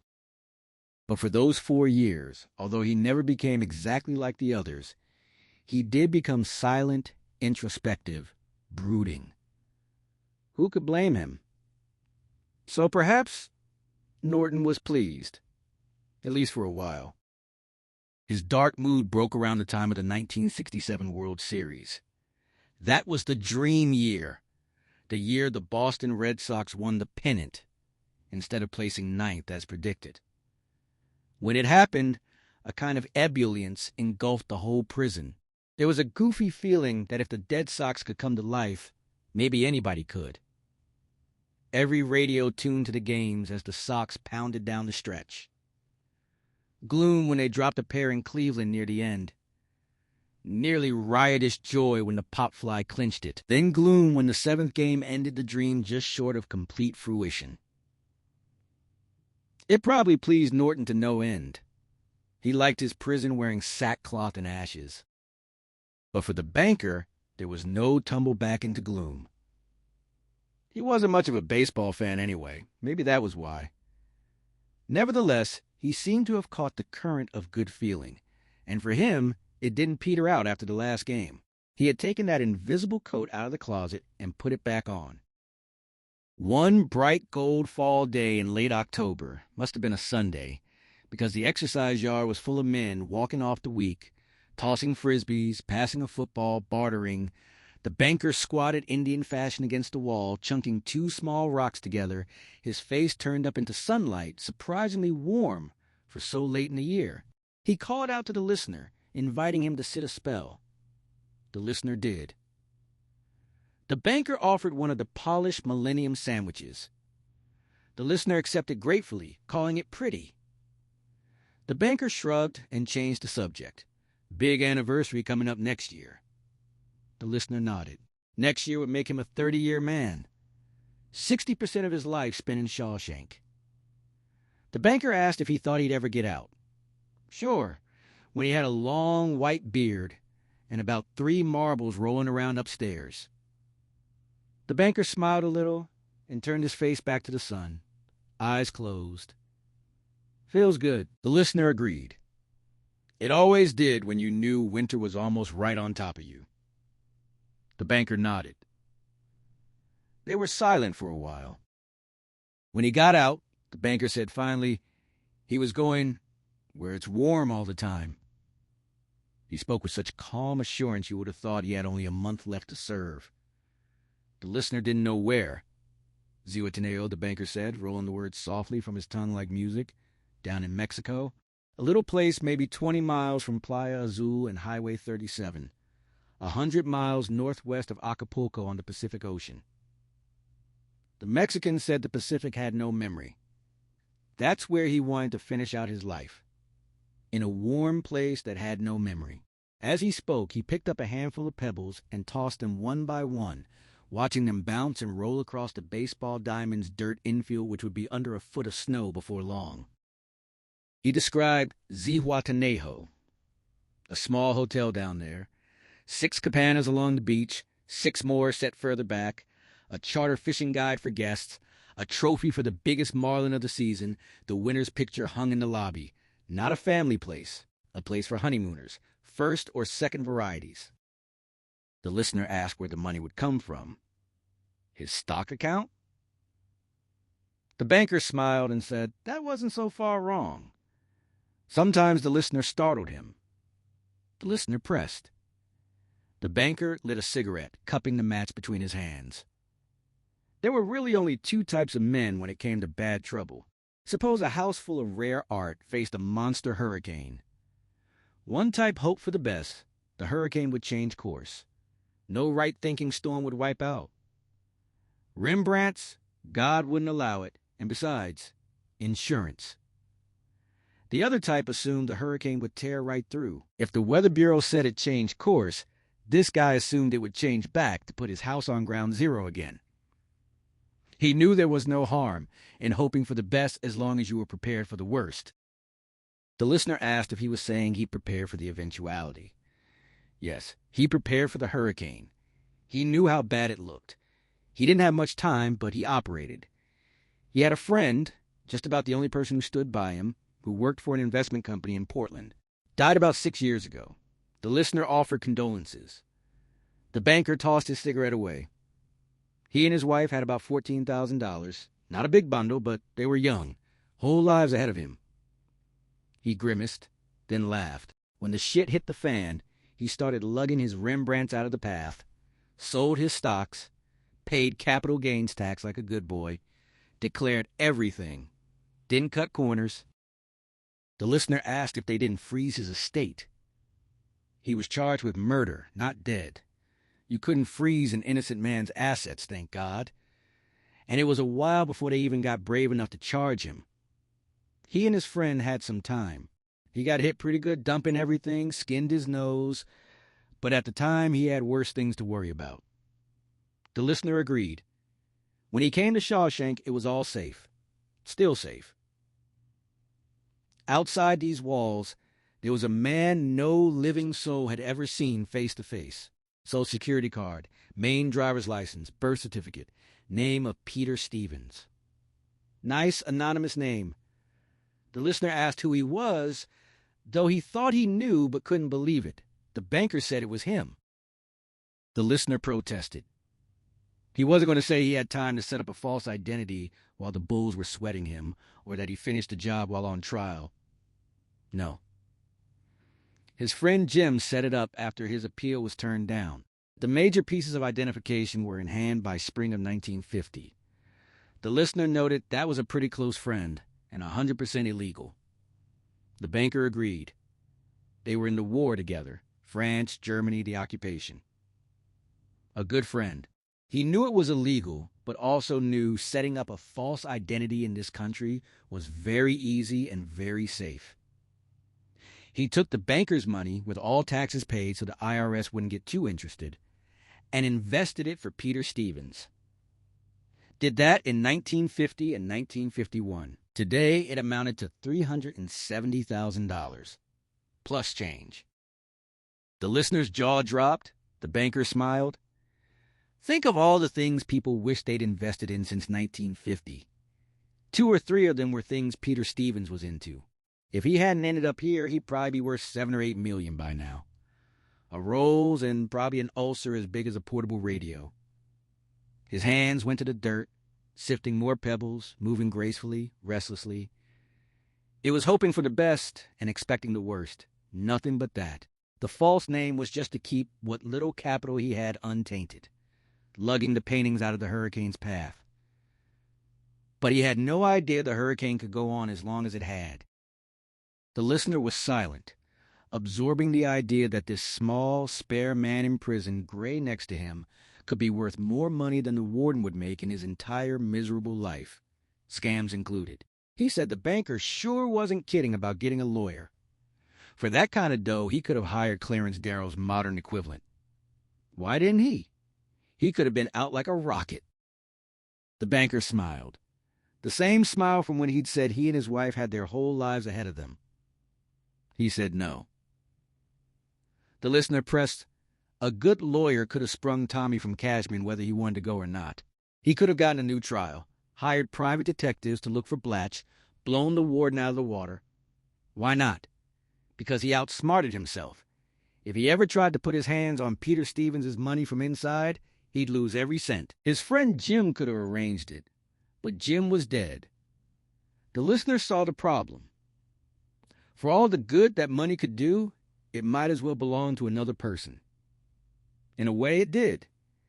And if the investments went bad, all the banker could do was watch the plunge on the stock pages. Tough life if you don't weaken. The banker explained there was a big hayfield in Buxton. The listener knew where Buxton was, next to Scarborough. At the north end of that hayfield, a rock wall straight out of a Robert Frost poem. Somewhere along the base of that wall was a rock that had no business in a main hayfield, a piece of volcanic glass that had been a paperweight on his office desk until 1947. His friend Jim put it in that wall, a key underneath it. The key opened a safe deposit box in the Portland branch of the Casco Bank. The listener guessed he was in a peck of trouble. When Jim died, the IRS must have opened all his safe deposit boxes, along with the executor of his will. The banker smiled and tapped the listener's head. Not bad, more up there than marshmallows. But they took care of that possibility. The box was in the Peter Stevens name. Once a year, the law firm that served as Jim's executors sent a check to cover the rental. Peter Stevens was inside that box, just waiting to get out. Birth certificate, Social Security card, driver's license. 6 years out of date since Jim died, but still perfectly renewable for a $5 fee. Stock certificates, tax-free municipals, and about 18 bearer bonds in the amount of $10,000 each. The listener whistled. Peter Stevens locked in a safe deposit box in Portland. Andy Dufresne locked in a safe deposit box at Shawshank. Teat for tat. The key that unlocked the box, the money, the new life, was under a hunk of black glass in a Buxton hayfield. For the last 20 years, give or take, he had been watching the papers with more than usual interest for news of any construction projects in Buxton. He kept thinking someday soon he'd read they were putting a highway through, erecting a hospital, building a shopping center, burying his new life under 10 feet of concrete, or spitting it into a swamp with field. The listener blurted, if all this was true, how did he keep from going crazy? He smiled. So far, all quiet on the Western Front. The listener said it could be years. It would be, but maybe not as many as the state and Norton thought. He just couldn't afford to wait that long. He kept thinking about Zihuatanejo and that small hotel. All he wanted from his life now. He didn't think that was too much to want. He didn't kill Glenn Quinton, didn't kill his wife, and that hotel, to swim, get a tan, sleep in a room with open windows and space, that wasn't too much to want. He slung the stones away. In an offhand voice, he said a place like that, he'd have to have a man who knew how to get things. The listener thought about it for a long time. The biggest drawback wasn't even that they were talking pipe dreams in a shitty prison yard with armed guards looking down. He said he couldn't do it. He couldn't get along on the outside. He was an institutional man now. In here, he was the man who could get it for you. Out there, anyone could get it for you. Out there, if you wanted posters or rock hammers or a particular record or a model kit, you could use the fucking Yellow Pages. In here, he was the fucking Yellow Pages. He wouldn't know how to begin or where. The banker said he underestimated himself. A self-educated man, a self-made man, a rather remarkable man, he thought. The listener protested that he didn't even have a high school diploma. The banker acknowledged this, but said a piece of paper wasn't what made a man, and prison wasn't the only thing that broke one either. The listener insisted he couldn't hack it outside. The banker got up as the inside whistle blew, telling him to think it over, casually, as if he were a free man who had just made another free man a proposition. And for a while, that was enough to make the listener feel free too. The banker could do that. Make him forget they were both lifers at the mercy of a hard-ass parole board and a psalm-singing warden who liked the banker, right where he was, a lapdog who could do tax returns. But by that night in his cell, the listener felt like a prisoner again. The whole idea seemed absurd. That mental image of blue water and white beaches seemed more cruel than foolish, dragging at his brain like a fishhook. He couldn't wear that invisible coat the way the banker did. He fell asleep and dreamed of a great glassy black stone in the middle of a hayfield, shaped like a giant anvil. He was trying to rock it up to get the key underneath. It wouldn't budge. Too damn big. And in the background, getting closer, he could hear bloodhounds baying, which led to the subject of jailbreaks. They happen from time to time. But you didn't go over the wall at Shawshank, not if you were smart. Searchlight beams probed all night across the open fields surrounding the prison on 3 sides and the stinking marshland on the 4th. Cons who went over got caught by lights or picked up thumbing rides or spotted by farmers. Cons who went over the wall were stupid cons. In a rural area, a man in a gray pajama suit stuck out like a cockroach on a wedding cake. Over the years, the guys who did best were the ones who did it on the spur of the moment, hiding in cartloads of sheets, though that loophole had mostly closed. The Inside Out program produced escapees too, guys who decided they liked what lay to the right of the hyphen better than what lay to the left. Casual things. Dropping a rake and strolling in the bushes while a guard got water or argued about football. In 1969, potato pickers in Sabattis. A guard named Henry Pugh sat on a truck bumper eating lunch with his carbine across his knees when a 10-point buck strolled out of the cold mist. He went after it, visions of a trophy for his rec room, and while he did, 3 prisoners walked away. 2 were caught in a pinball parlor. The 3rd was never found. The most famous case was Sid Nadeau, back in 1958. Sid was lining the ball field for a Saturday intramural game when the 3 o'clock whistle signaled the guard shift change. The parking lot lay just beyond the exercise yard on the other side of the electrically operated main gate. At 3, the gate opened. Guards coming on and going off, mingling with backslapping and bully-ragging and bowling scores and tired ethnic jokes. Sid just trundled his lining machine right out through the gate, leaving a 3-inch baseline all the way from home plate to the ditch on the far side of Route 6, where they found the machine overturned in a pile of lime. Don't ask how he did it. prison uniform, 6'2", billowing clouds of lime dust. The guards going off were so happy to be off, and those coming on so downhearted to be on, that Sid just slipped out between them. So far as anyone knew, Sid was still at large. The banker and the listener had many laughs over that escape, and when an airline hijacking ransom case happened, the one where the guy parachuted from the back door, the banker swore D.B. Cooper's real name was Sid Nadeau, probably with a pocket full of baseline lime for good luck. That lucky son of a bitch. But cases like that were the prison version of the Irish sweepstakes. 6 different kinds of luck gelling at the same moment. A stiff like the banker could wait 90 years and not get a similar break. Earlier, the listener had mentioned a man named Henley Backus, the laundry washroom foreman, who came to Shawshank in 1922 and died in the infirmary 31 years later. Escapes were his hobby.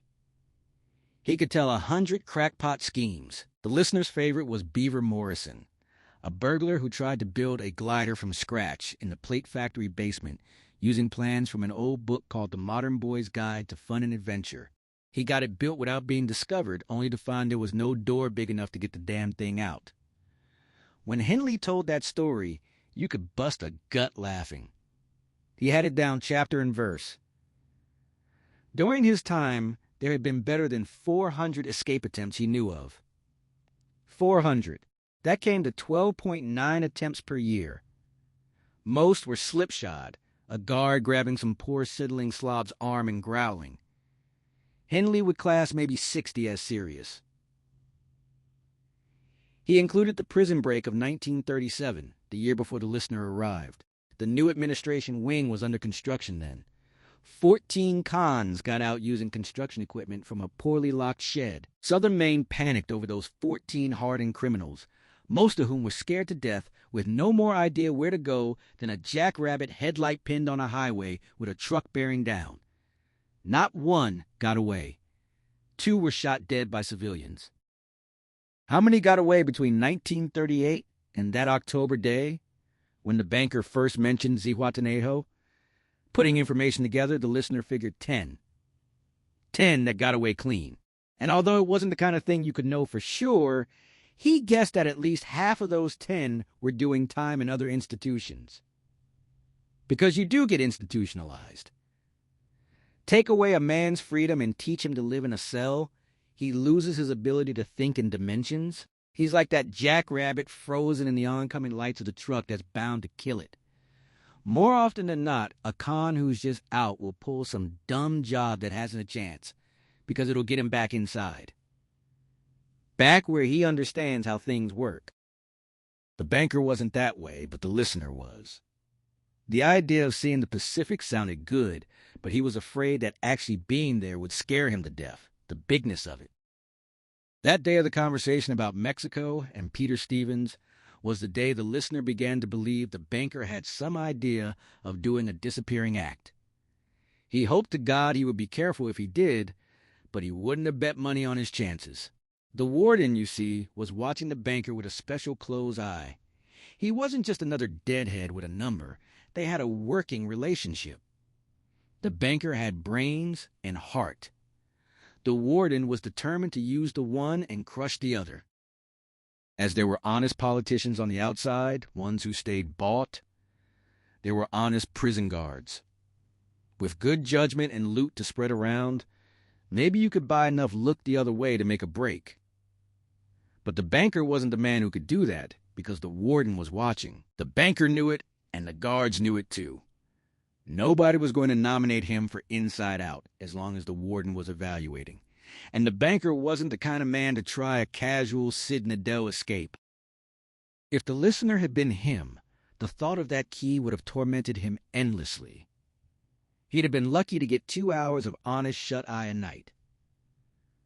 Buxton was less than 30 miles away. So near and yet so far. He still thought the banker's best chance was to engage a lawyer and try for the retrial. Anything to get out from under the warden's thumb. Maybe Tommy Williams could be shut up by a cushy furlough program, but the listener wasn't entirely sure. Maybe a hard-ass lawyer could crack him. Tommy had honestly liked the banker. Every now and then the listener brought these points up, and the banker would only smile, eyes far away, saying he was thinking about it. Apparently, he'd been thinking about a lot of other things as well. In 1975, Andy Dufresne escaped from Shawshank. He hadn't been recaptured, and the listener didn't think he ever would be. In fact, he didn't think Andy Dufresne even existed anymore. But he thought there was a man down in Zihuatanejo, Mexico, named Peter Stevens, probably running a very new small hotel in this year of 1976. The listener would tell what he knew and what he thought. That was about all he could do. On March 12, 1975, the cell block woke to its usual 6:30 a.m. opening. Prisoners filed out, formed two lines, and walked to the main gate for the morning count. 2 guards tallied them before sending the group to breakfast. The count came up one short, 26 instead of 27. After alerting the captain, the block moved on to eat. Captain Richard Gonyar, a decent enough man, arrived with his assistant, Dave Burks. They reopened the cell doors, raking batons across bars, guns drawn.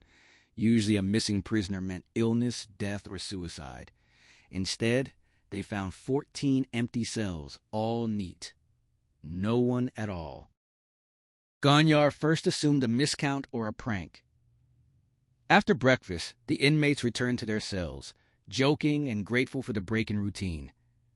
Doors slammed shut. One prisoner shouted for a lawyer, claiming the place ran like a prison. Burks threatened to file charges. The prisoner shot back with a crude insult about Burks' wife. Gonyar ordered silence, warning they'd spend the day locked down. He and Burks walked the line again, counting. They didn't have to go far. Gonyar asked the night guard whose cell stood empty. The answer? Andrew Dufresne turned everything upside down. Unlike prison movies, no siren wailed. Gonyar contacted the warden, then ordered a prison-wide search, then alerted state police to a possible breakout. No one searched the escapee's cell yet. Why would they? Bars on window and door, rocks on the sill, and the poster, Linda Ronstadt by then, hung over his bunk, where a poster had hung for 26 years. Almost 12 hours after Andy was reported missing, 20 hours after his actual escape, Warden Norton himself finally looked behind that poster. He got one hell of a shock. Norton exploded. A trusty waxing floors in the admin wing heard the warden's roar all the way to records and files. Norton chewed out Gonyar, demanding to know what satisfied he's not on prison grounds meant. He wanted Andy found, and by 3 o'clock that afternoon, or heads would roll. Gonyar said something that only inflamed Norton further. Norton shoved forward the previous night's tally. Every prisoner accounted for. Dufresne locked in at 9. His disappearance impossible. He ordered Gonyar to find him. By 3, Andy was still missing.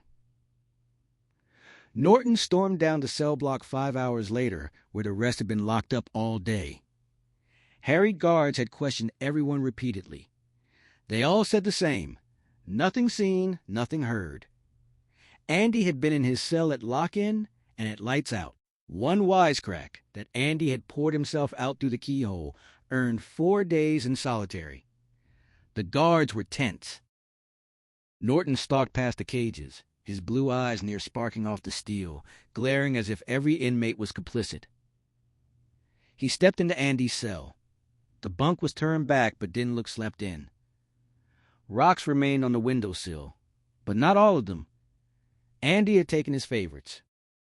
Norton hissed the word rocks and swept them to the floor with a clatter. Overtired Gonyar winced but said nothing. Norton's eyes landed on Linda Ronstadt's poster.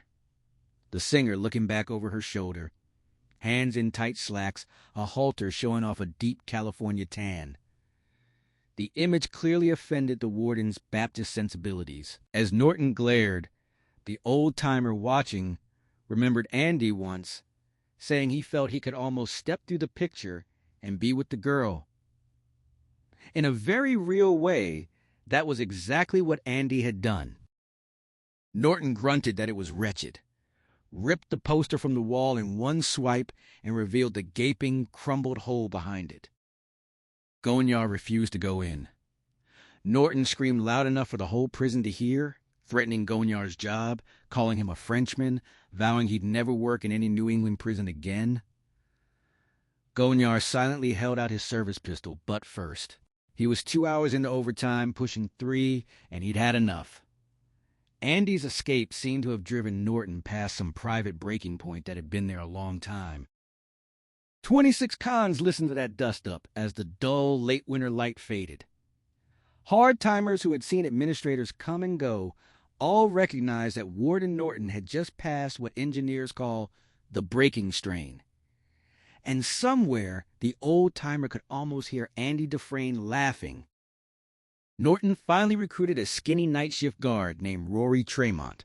Not a sharp man, but of roughly Andy's size. Anyone bigger would have stuck fast. Tremont went in with a nylon rope tied around his waist and a heavy 6-battery flashlight. Meanwhile, Gonyar, who had changed his mind about quitting and seemed the only clear head left, dug up the blueprints. The wall was 10 feet thick, 4 feet outer concrete, 2 feet of pipe space, 4 feet inner concrete. Tremont's hollow voice floated out, complaining of a terrible smell. Norton ordered him onward. Tremont's legs disappeared, then his feet. His light flickered. The smell, he reported, was shit.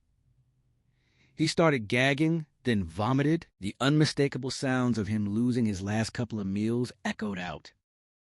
That did it for the old-timer watching. The whole day, hell, the last 30 years, surged up, and he started laughing fit to split. A laugh he hadn't had since he was a free man, never expected to have inside these gray walls. He laughed so hard he kicked his feet and held his belly, unable to stop even if Norton threatened to shoot him on the spot. Warden Norton screamed to get that man out of there, though no one knew if he meant Tremont or the laughing prisoner.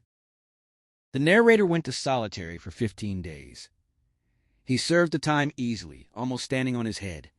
Every so often, he'd picture poor, dim Rory Tremont gagging on the smell, then shift to Andy Dufresne heading south in a nice suit in his own car, and he'd have to laugh. Half of him felt like he was already with Andy, the man who waded through shit and came out clean on the other side, headed for the Pacific. He pieced together the rest of that night from half a dozen sources. Rory Tremont, having already lost his lunch and dinner, decided he had nothing left to lose and pushed on. The pipe shaft between the inner and outer walls was so narrow he had to wedge himself down, taking only half-breaths, feeling what it was like to be buried alive. At the bottom, he found a master sewer pipe serving all 14 toilets in cell block 5, a porcelain pipe laid 33 years earlier. It had been broken into. Beside the jagged hole lay Andy's rock hammer. Getting free hadn't been easy. The pipe was even narrower than the shaft. Tremont didn't go in, and as far as anyone knew, no one else did either. A rat nearly as big as a Cocker Spaniel pup jumped out as Tremont examined the hole. He scrambled back up to Andy's cell like a monkey on a stick. Andy had gone into that pipe. The narrator believed Andy knew it emptied into a stream 500 yards beyond the prison on the marshy western side. The blueprints were around. Andy would have found a way to study them. He was methodical. He would have known that sewer pipe was the last in Shawshank not yet connected to the new waste treatment plant, and that August would seal his chance forever. 500 yards, just shy of half a mile. Andy crawled that distance, maybe with a small penlight, maybe only with matches. He crawled through foulness the narrator couldn't or didn't want to imagine. Rats might have scattered, or they might have attacked, grown bold in the dark. He had barely enough shoulder clearance to keep moving, probably had to shove himself through the pipe joints. If it had been the narrator, claustrophobia would have driven him mad a dozen times. But Andy did it? At the far end, a set of muddy footprints led out of the sluggish, polluted creek the pipe fed into. 2 miles from there, a search party found his prison uniform a day later. 3 months after that memorable day, Warden Norton resigned. A broken man, the spring gone from his step. On his last day, he shuffled with his head down like an old con heading to the infirmary for codeine. Gonyard took over. To Norton, the unkindest cut of all. For all the narrator knew, Sam Norton still attended the Baptist church in Elliott every Sunday, wondering how the hell Andy Dufresne ever got the better of him. The narrator could have told him, "Some have it, Sam. Some don't, and never will." Now the narrator shifted from what he knew to what he thought. He might have specifics wrong, but he bet his watch and chain on the general outline. With Andy being the sort of man he was, there were only one or two ways it could have happened. He recalled Normandy, that half-crazy Indian who had sailed with Andy for 8 months. Normandy complained about a bad draft in that cell. Always cold. Said Andy didn't let anyone touch his things, but that was okay. He never made fun. But there was a big draft. Poor crazy Normandy had known more than all of them, and sooner. If not for those 8 months Normandy spent with Andy after Norton first came, the narrator believed Andy would have been free before Nixon resigned. He believed it began back in 1949, not with the rock hammer, but with the Rita Hayworth poster. Andy had seemed so nervous when he asked for it, filled with suppressed excitement. The narrator had assumed embarrassment, that Andy didn't want anyone knowing he had feet of clay and wanted a fantasy woman. But he now thought he was wrong. Andy's excitement came from something else entirely. What caused the hole Norton eventually found behind a poster of a girl not even born when that photo of Rita Hayworth was taken? Andy's perseverance and hard work, yes, but 2 other elements, a lot of luck and WPA concrete. The luck needed no explanation. The concrete, the narrator investigated himself. He wrote to the University of Maine History Department, then to the foreman of the WPA project that built Shawshank's max security wing, the wing containing cell blocks 3, 4, and 5, built between 1934 and 1937. Most people don't think of concrete as a technological development like cars or rockets, but it is no modern cement until about 1870, no modern concrete until after the turn of the century. Mixing concrete was as delicate as making bread. In 1934, the science was far less sophisticated. The walls of cell block 5 were solid enough, but not dry. Dank, sweating, even dripping after long, wet spells. Cracks appeared routinely and were mortared over. Then came Andy Dufresne into cell block 5, a business school graduate who had taken 2 or 3 geology courses. Geology had become his chief hobby. It appealed to his patient, meticulous nature. 10,000-year ice ages, 1,000,000 years of mountain building, plates grinding against each other. Pressure. Andy once said, all of geology is the study of pressure. And time, of course. He had plenty of time to study those walls. When the cell doors slammed and the lights went out, there was nothing else to look at. First-timers often had trouble adjusting to confinement. Screw fever, sedation, banging on bars, the chant of fresh fish along the cell block. Andy didn't flip out when he arrived in 1948, but that didn't mean he didn't feel the same things. He may have come close to madness, old life blown away, an indeterminate nightmare stretching ahead. So what did he do? He searched almost desperately for something to divert his restless mind. Prison offered infinite diversions. The sculptor with his 3 ages of Jesus, coin collectors, stamp collectors, a man with postcards from 35 countries. Andy got interested in rocks and the walls of his cell. The narrator thought Andy's initial intention might have been no more than to carve his initials into the wall where the Rita Hayworth poster would hang, or maybe a few lines from a poem. Instead, he found that interestingly weak concrete. Perhaps he started to carve his initials, and a big chunk of the wall just fell out. The narrator could picture Andy lying on his bunk, turning that broken chunk over in his hands, forgetting the wreck of his life, and focusing on the concrete. Some months later, Andy might have decided to see how much of that wall he could remove. But he couldn't just dig during inspections. So he came to the narrator and asked for a big Rita Hayworth poster. And he had the rock hammer. The narrator remembered thinking back in '48 that it would take a man 600 years to burrow through the wall with it. True enough. But Andy only had to go through half the wall, and even with the soft concrete, it took him 2 rock hammers and 27 years. He lost most of 1 year to Normandy. He could only work at night, preferably very late when almost everyone slept, including the night guards. But the thing that slowed him most was getting rid of the wall as he took it out. He could muffle the sound by wrapping the hammerhead in rock polishing cloths, but what to do with the pulverized concrete and occasional whole chunks? The narrator thought Andy must have broken the chunks in the pebbles. He remembered the Sunday after getting Andy the rock hammer, watching him walk across the exercise yard with a puffy face from his latest run-in with the sisters. Andy stooped, picked up a pebble, and it disappeared up his sleeve. An old prison trick. And the narrator had another memory, very strong but unfocused, of Andy walking across the yard on a hot, still summer day, except for the little breeze that seemed to be blowing sand around Andy's feet. The narrator suspected Andy used cheaters, bags below the knees loaded with fill. When safe and unobserved, he'd twitch his pockets, attached by string to the cheaters, and the fill would cascade out of his pants legs as he walked. World War II PWIs tunneling out used the same dodge. The years passed, and Andy carried his wall out to the exercise yard, cupful by cupful. He played the game with administrator after administrator, letting them think he only wanted to keep the library growing.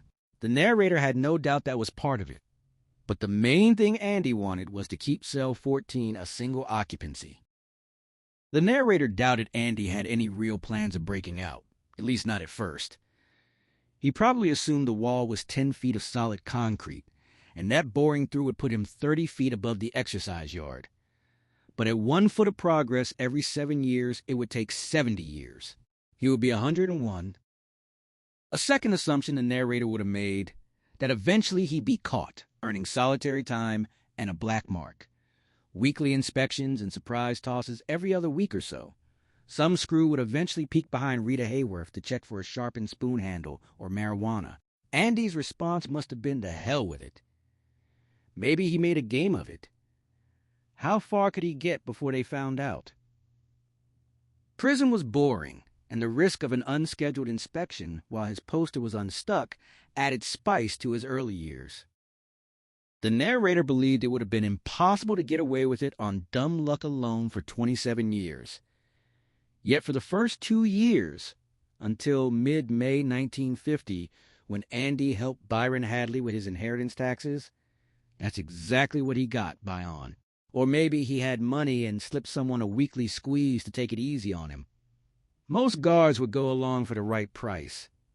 Andy was also a model prisoner, quiet, well-spoken, respectful, non-violent. It was the crazies and stampeders who got their cells turned upside down every 6 months. In 1950, Andy became something more than a model prisoner. He became a valuable commodity, a murderer who did tax returns better than H&R Block. He gave free estate planning advice, set up tax shelters, filled out loan applications, sometimes creatively. The narrator recalled Andy sitting behind his library desk, patiently walking a screw through a car loan agreement, explaining what was good and bad, steering him away from finance companies that were little better than loan sharks. When finished, the screw started to put out his hand, then drew it back. He had forgotten for a moment that he was dealing with a mascot, not a man. Andy kept up on tax laws and stock market changes, so his usefulness didn't fade. He got his library money, his war with the sisters ended, and nobody tossed his cell very hard. He was a good nigger. Then one day, very late in the going, perhaps around October 1967, the long-time hobby turned into something else. One night, while Andy was in the hole up to his waist with Raquel Welch hanging down over his ass, The pick end of his rock hammer must have suddenly sunk into concrete past the hilt.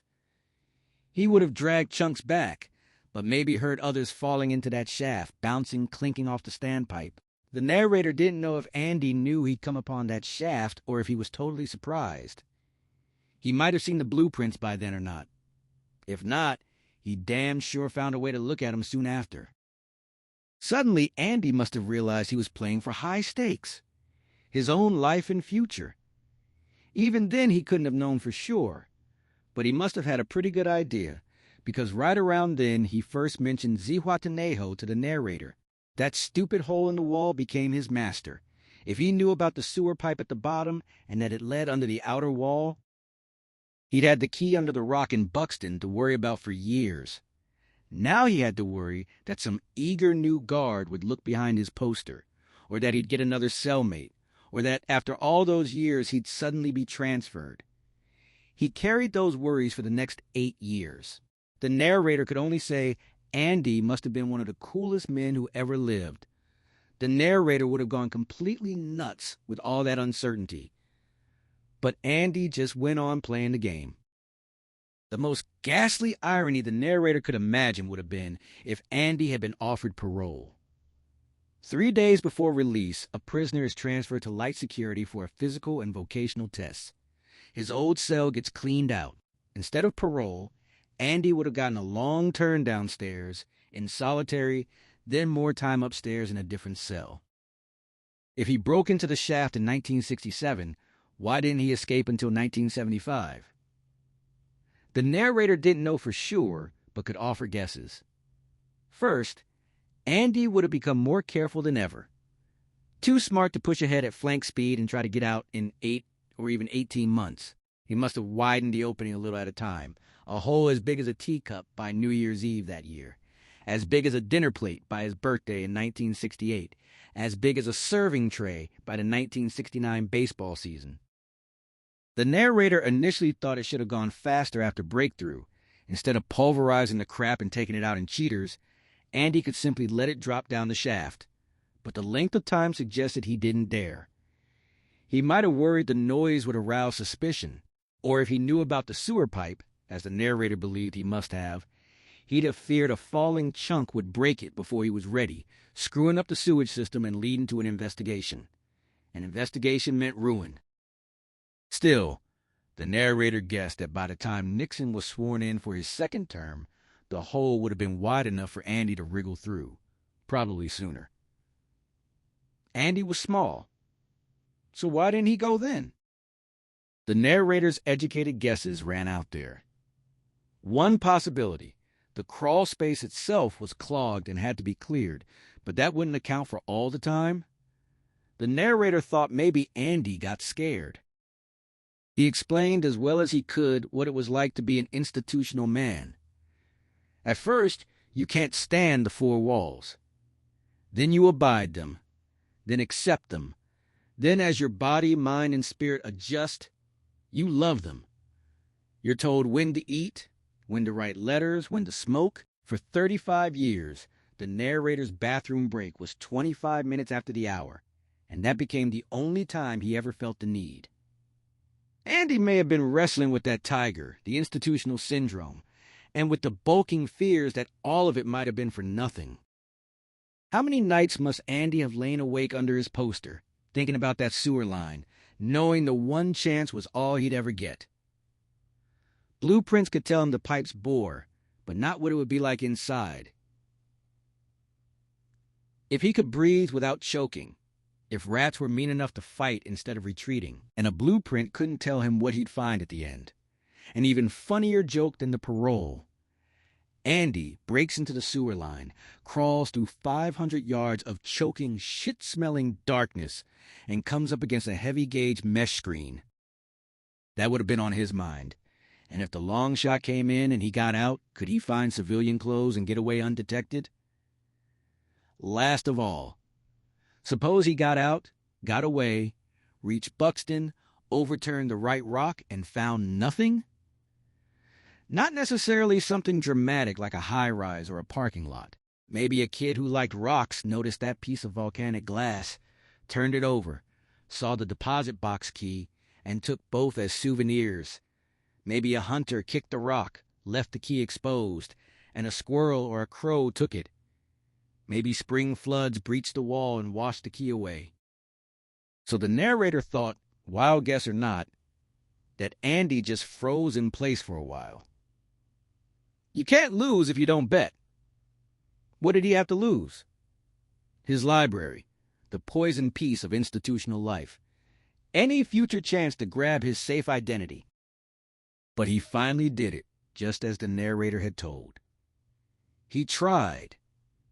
And didn't he succeed in spectacular fashion?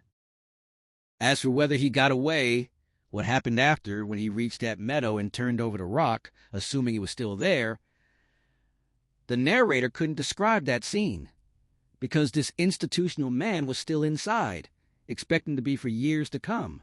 But he would say this: very late in the summer of 1975, on September 15th to be exact, he received a postcard mailed from the tiny town of McNairy, Texas, on the American side of the border directly across from El Porvenir.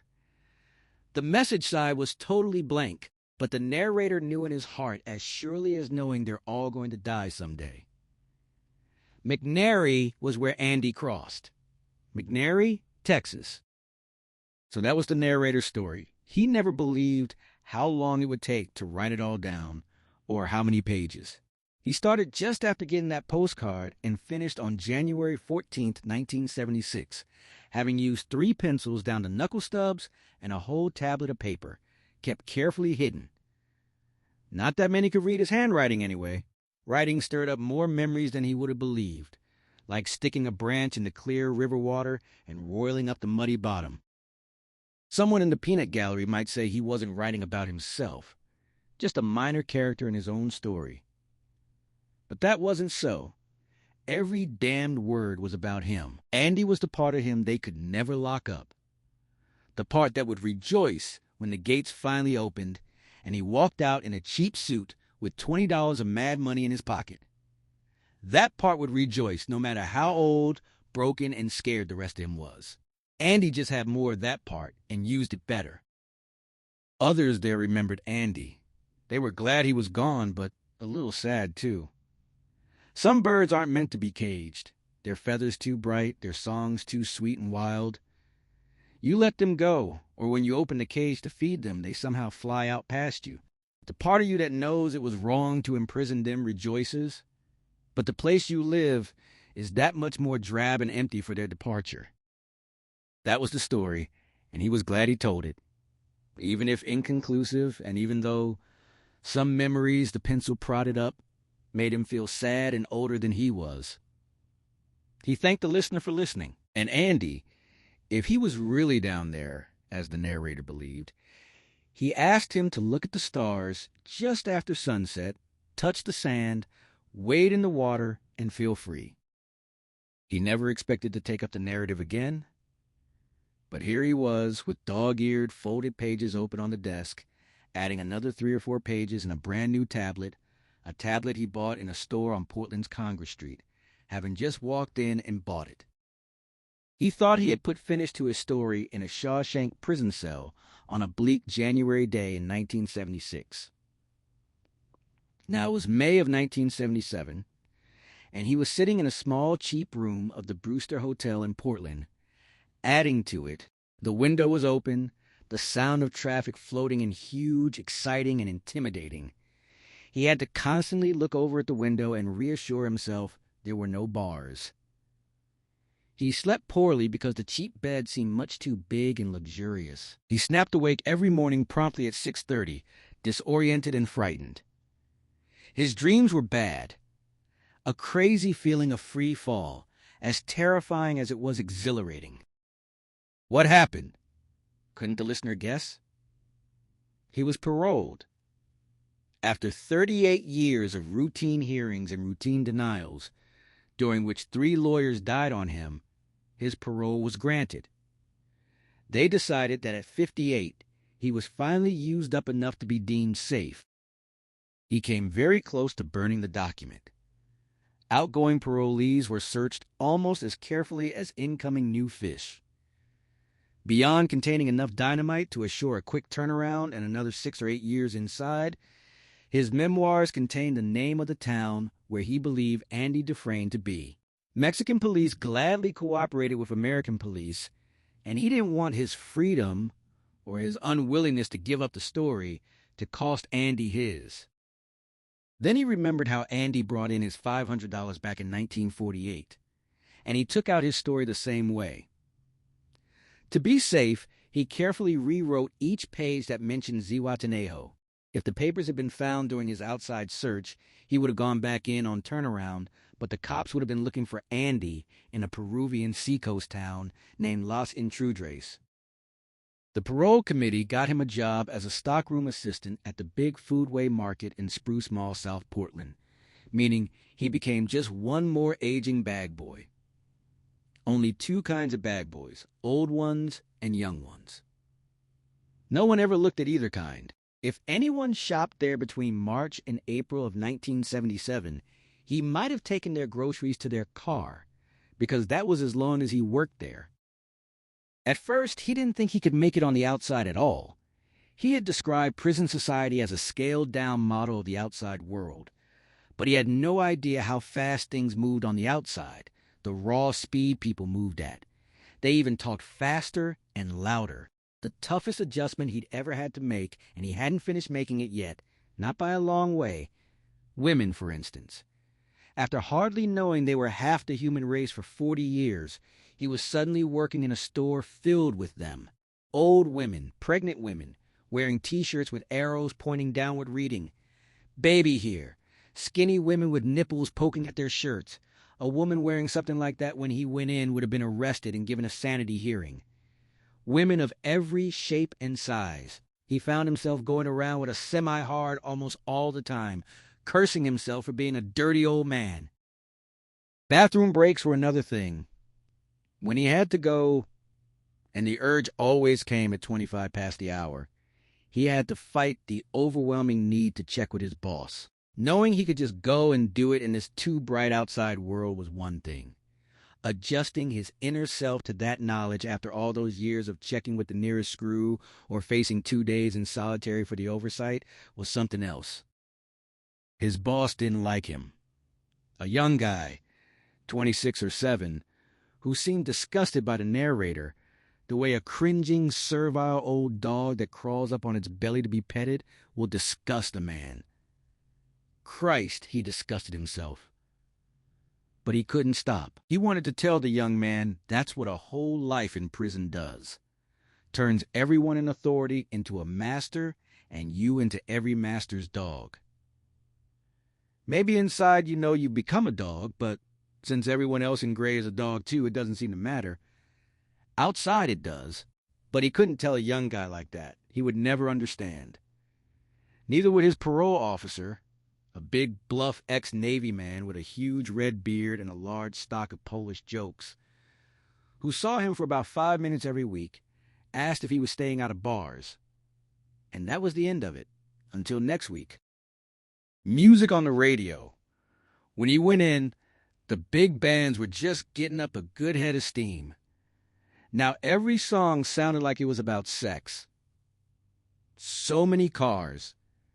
At first, he felt like he was taking his life in his hands every time he crossed the street. Everything was strange and frightening. He began to think about doing something to get back in. On parole, almost anything would serve. Ashamed to say it. But he began to think about stealing money or shoplifting from the foodway, anything to get back where it was quiet, and you knew everything that would come up in the course of the day.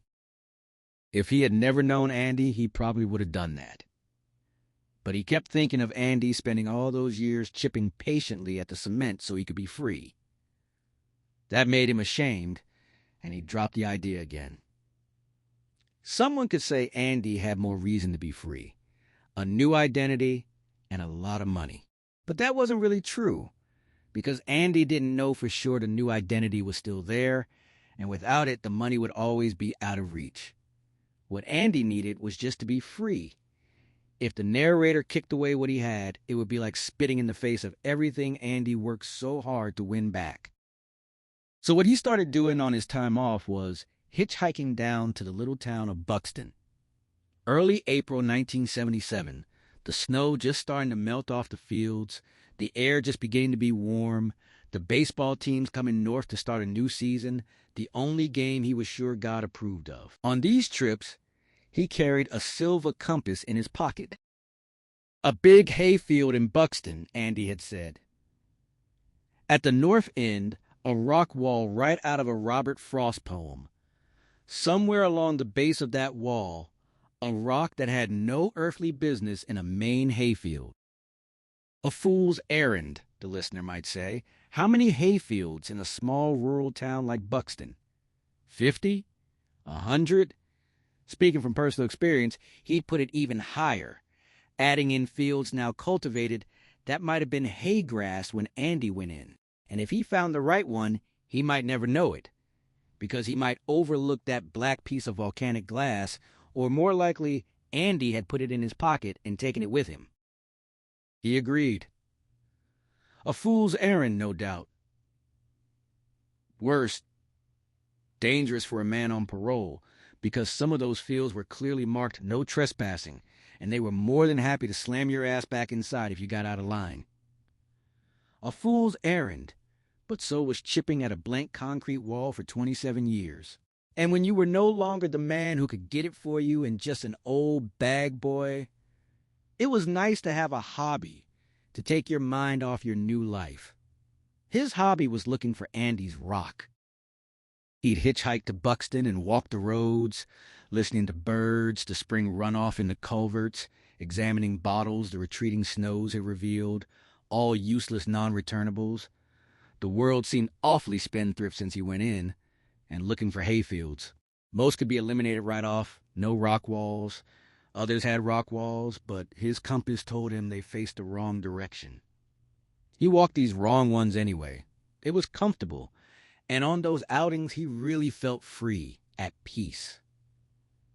An old dog walked with him one Saturday. One day he saw a winter skinny deer. Then came April 23rd, a day he wouldn't forget, even if he lived another 58 years. A balmy Saturday afternoon. He was walking up what a little boy fishing from a bridge told him was called the Old Smith Road. He had taken a lunch in a brown foodway bag and eaten it sitting on a rock by the road. When done, he carefully buried his leavings, as his dad taught him before he died, when he was a sprat no older than the fisherman who had named the road for him. Around 2 o'clock, he came to a big field on his left. A stone wall at the far end, running roughly northwest, he walked back to it, squelching over wet ground, and began to walk the wall. A squirrel scolded him from an oak tree. 3/4 of the way to the end, he saw the rock. No mistake. Black glass, smooth as silk, a rock with no earthly business in a Maine hayfield. For a long time, he just looked at it, feeling he might cry for whatever reason. The squirrel followed, still chattering. His heart was beating madly. When the narrator felt he had himself under control, he went to the rock and squatted beside it. His knee joints cracked loudly. He let his hand touch the rock. It was real. He didn't pick it up because he thought anything would be underneath. He could just as easily have walked away without finding what lay beneath. He had no plans to take the rock with him, feeling that would have been the worst kind of theft. He only picked it up to feel it better, to get the heft of the thing, to prove its reality by feeling its satiny texture against his skin. He had to look at what was underneath for a long time. His eyes saw it, but his mind took a while to catch up. An envelope, carefully wrapped in a plastic bag to keep away damp. His name written across the front in Andy's clear script. He took the envelope and left the rock where Andy had left it, and Andy's friend before him. The letter explained that if the narrator was reading it, then he was out, one way or another. Andy remembered the name of the town and could use a good man to help get his project on wheels. He suggested a drink on him and asked the narrator to think it over. He would be keeping an eye out. Hope was a good thing, maybe the best of things, and no good thing ever died. He hoped this letter found the narrator and found him well. It was signed Peter Stevens. The narrator didn't read that letter in the field. A kind of terror had come over him, a need to get away before he was seen. He was in terror of being apprehended. He went back to his room and read it there, with the smell of old men's dinners drifting up the stairwell. He opened the envelope, read the letter, then put his head in his arms and cried. With the letter were 20 new $50 bills. Now he sat in the Brewster Hotel, technically a fugitive from justice again. Parole violation was his crime. No one was going to throw up roadblocks to catch a criminal wanted on that charge, he guessed. He had this manuscript, a small piece of luggage about the size of a doctor's bag, holding everything he owned.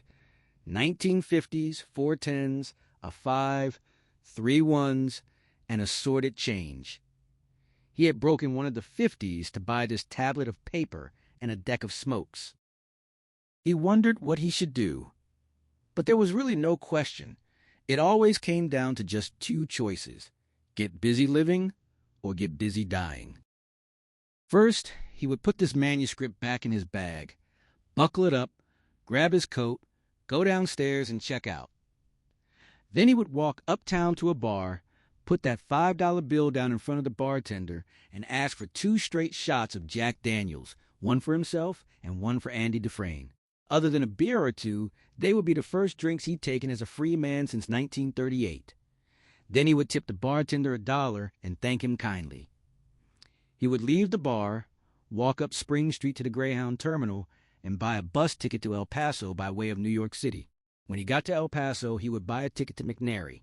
And when he got to McNary, he would have a chance to find out if an old crook like him could find a way to float across the border and into Mexico. He remembered the name. Zihuatanejo. A name like that was just too pretty to forget. He found he was excited. So excited he could hardly hold the pencil in his trembling hand.